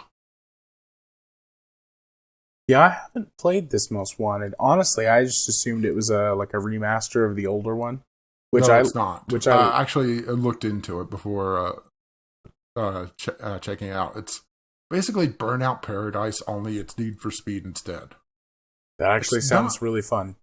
It's not a bad game, and it does have multiplayer. So I'm thinking a possible multiplayer game. Yep, download now for free so that it's in my Origin. Yeah, you have until March to get this. Oh, okay. Well, then I'll do that later. Well, you just have to download for free, and it's attached to your profile. So it's time to play the game of remembering your Origin password. I'm already logged in. Origin falls into the same category of generic crap that I use a simple password for. Yeah. Because I don't have any credit card information or anything stored in Origin. Because I don't buy games from them. I just pick up a free one from time to plus time. they have the two-factor authorization anyway. Yeah. So it's just got a generic standard password that I have for stuff that... Yeah, the On the House... I really can't say much about this game because this came out, or this On the House came out either today or yesterday. And, it's a free game, so why not? Right. But the On the House system is actually probably one of the least evil things that EA's ever done. Yeah. I've actually gotten a few really good titles from them. I mean, granted, they repeated a few times as well, but... Has Titanfall ever been on the house? No, but you are able to get their season pass for free. Nah. I fully expect Titanfall to end up in the EA Vault or EA Access. If Titanfall came to On the House, because I really enjoyed playing Titanfall in bursts, but I would never I wouldn't want to pay money for it. That's the thing. I don't want to pay money for it. I don't spend enough time with it or enjoy it enough to want to pay for it, unless it was less than $5. Well, if they add it to EA Access, it's probably going to get a ton of new players. Yeah. If Titanfall was a free-to-play game, if it went free-to-play, I would play the crap out of it and probably wind up spending some money on it. But to like just purchase it up front to only play it every once in a while when I'm looking for a shooter that has robots, I'm just like, no, I don't want to spend any money on it. Every time I actually think about buying it, I'm like, no, I don't think so. I'll buy this other game instead.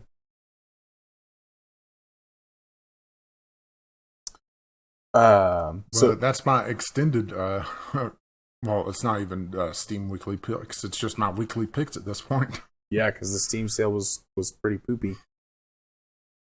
Yeah, plus there were some other good things to talk about. Indeed.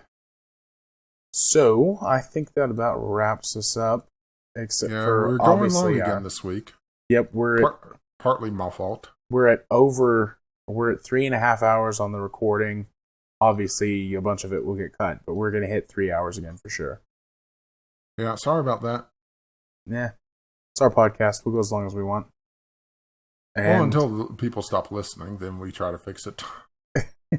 Yeah. So, where can people find you this week, Rage, and what are you going to be doing? Well, this week I actually changed up things. I did a slight tweak to my Twitter handle, and I dropped the underscores for my name, so I'm just at Gaming with CR now. Nice. And I absolutely broke a year and a half worth of links doing it. Just go through and do a change all on YouTube. Actually, I own a secondary Twitter account. So I had Gaming with CR on that Twitter account, so I just swapped the names with them. Right. So it's going to the secondary Twitter account, which has a link to my primary. Okay. Well, that works.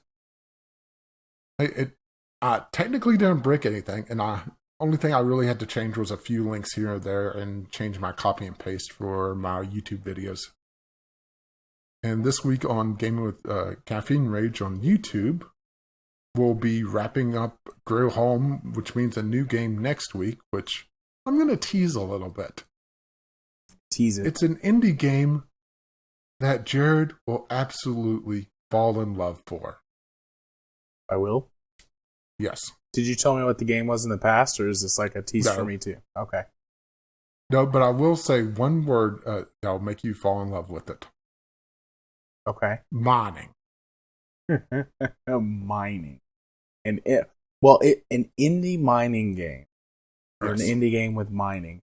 There's like a million of those. I'll never guess it. And that's the fun part. I'm looking forward to it. And ongoing is still Darksiders and Binding of Isaac, which Binding of Isaac is hitting, it's gone past 20 episodes now. Well, I should say Binding of Isaac Afterbirth. Binding of Isaac Rebirth had over 100. Oh, that was such a long series, and it's still ongoing. Nothing One wrong of these with days it. I'll actually be good at it, though. Maybe someday. I know I'm definitely not going to be good at Darksiders. Darksiders has this weird thing where I should say Darksiders is basically a post-apocalypse, biblical apocalypse in this point, where heaven and hell are fighting one another and humanity loses. War is very inagile. He gets locked into an attack cycle, and you cannot dodge with him to save your life. And I mean that literally. So there's so many times that I hit the attack button one too many times, and he's in this long swing, and I see the attack coming. It's like, oh crap, dodge. Oh, he's still in the attack cycle. I'm not getting out of this. And I take a bunch of damage. Or rage. But this week I will be fighting my first boss. I'm actually in my first dungeon in that game. It's very Zelda-like, which is probably part of the reason why I'm very bad at it. Oh, excuse me. But that pretty much wraps up things on my channel. And anything going on yours? Yeah. As always, you can find me at at JMA4707 on Twitter, and Gaming Psychologist on YouTube. On YouTube this week, we will be catching up on streams. Twitch had a thing where that it wouldn't send my streams over to YouTube. So I had a whole bunch that just failed, and upload failed, upload canceled. But whatever it was, they got it sorted out. So this week is going to be the week of streams. Are you going to be spamming me more than Scott Manley? Nah. Or did you hear about that thing that happened to him? No, I didn't. I didn't hear about that thing. Oh, there's a tweet that I did a couple days ago. Basically, the gist of it, sorry to cut in the middle of this, but it's interesting. He accidentally leaked his stream key. Uh-huh. And after he finished streaming, people got onto his stream, and they were fighting, trying to control it. And every time somebody took over, it published a new video of his onto his sub list. So let's put it this way. By morning, there was over 150 videos from him. Oh, man. That sucks. The fun part is that, there were some people that were trying to just, hold the stream and just, play a blank screen and just say, the stream's over. Contact Scott if you can because his stream key was hacked. Or leaked, I should say. Hacked is not the proper term for this. And some people were asses. They were spreading it around. Especially, they spread it on the Kerbal Space Program subreddit, which shocked me because of how much he's done for that game. And just the general community that's usually there. Right. And they also were spreading it in the chat, so people would see the stream key and just log on to it and bump the person and create a new video. And then there were people that were playing copyrighted music and porn. Of course there were. Of course there were. That type of people. Yep. That really sucks. I really enjoy Scott Manley's content. I did not know that. Yeah, he's gotten most of his stuff sorted out, but he's still banned from the streaming, if I recall correctly. Not that he wants to stream on YouTube anymore now. He actually said he's going back to Twitch because of this. Right. Not that I can blame him there. No, I can't blame him for that either. But no, I did not know that. But I had a whole bunch of videos that just would not publish on YouTube, and I tried repeatedly to get them to do that, and they wouldn't. So I took a few days off from trying to do that, and yesterday or day before yesterday, I tried again, and they all went through. So this week is going to be a week of streams. I think I've got 4 or 5 that got built up that wouldn't publish properly.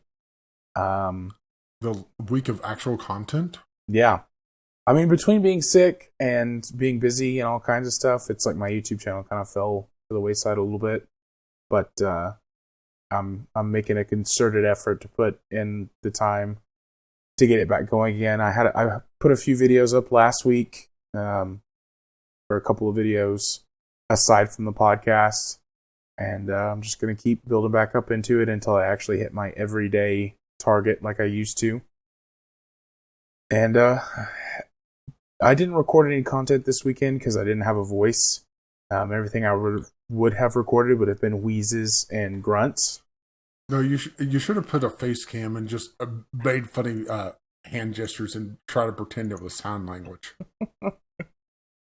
That would have been an idea. I don't think that would be a good idea, but that would have been an idea. Hey, they can't all be winners.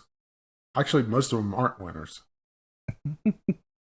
But so streams this week. Gonna be putting out potentially some more Space Engineers. I'm recording some new Space Engineers content as well. I started a new game, or I am going to start a new game, I should say. Now that my voice is back. And do a little bit of tutorialing as well as discussing through some builds and, kind of why I like the game. I'm going to start doing a few series like that. Not exactly review content, but like, hey, I like this game and here's why. Yeah, I'm looking to do something similar before too long. My plan is actually sometime in February, hopefully the first half, but just trying to get stuff locked down and get my sleep cycle actually fixed, because for a while there I was waking up at 7 or 8 in the evening. Yeah. Which is a little bit extreme even for me. Yeah, you pretty much had shifted at that point, I guess, to completely a night walker. Not that it's a bad thing, but no, it's a little bit much. That's how I'd live my life if I could. But I can't. But I think that's all of our stuff, right? Yeah, I believe so. So, if you want to reach us, you can find the website at videogamelogic@blogspot.com, or you could email us at bglpodcast with your letters, voicemails, or your gaming-related topics. And that's vglpodcast@gmail.com. Sorry. Also, you can use the hashtag VGLPodcast. Yeah, or just tweet either of us directly. Right.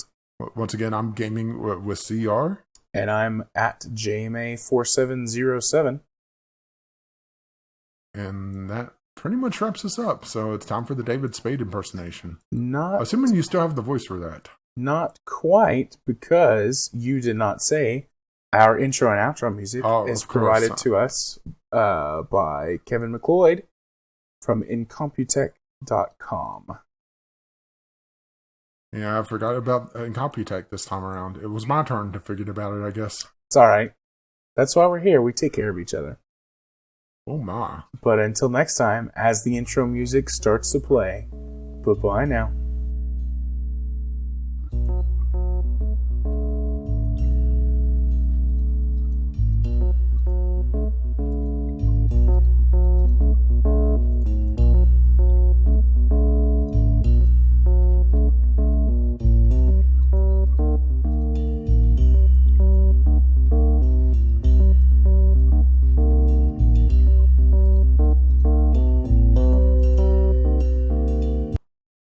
Love me some apple juice.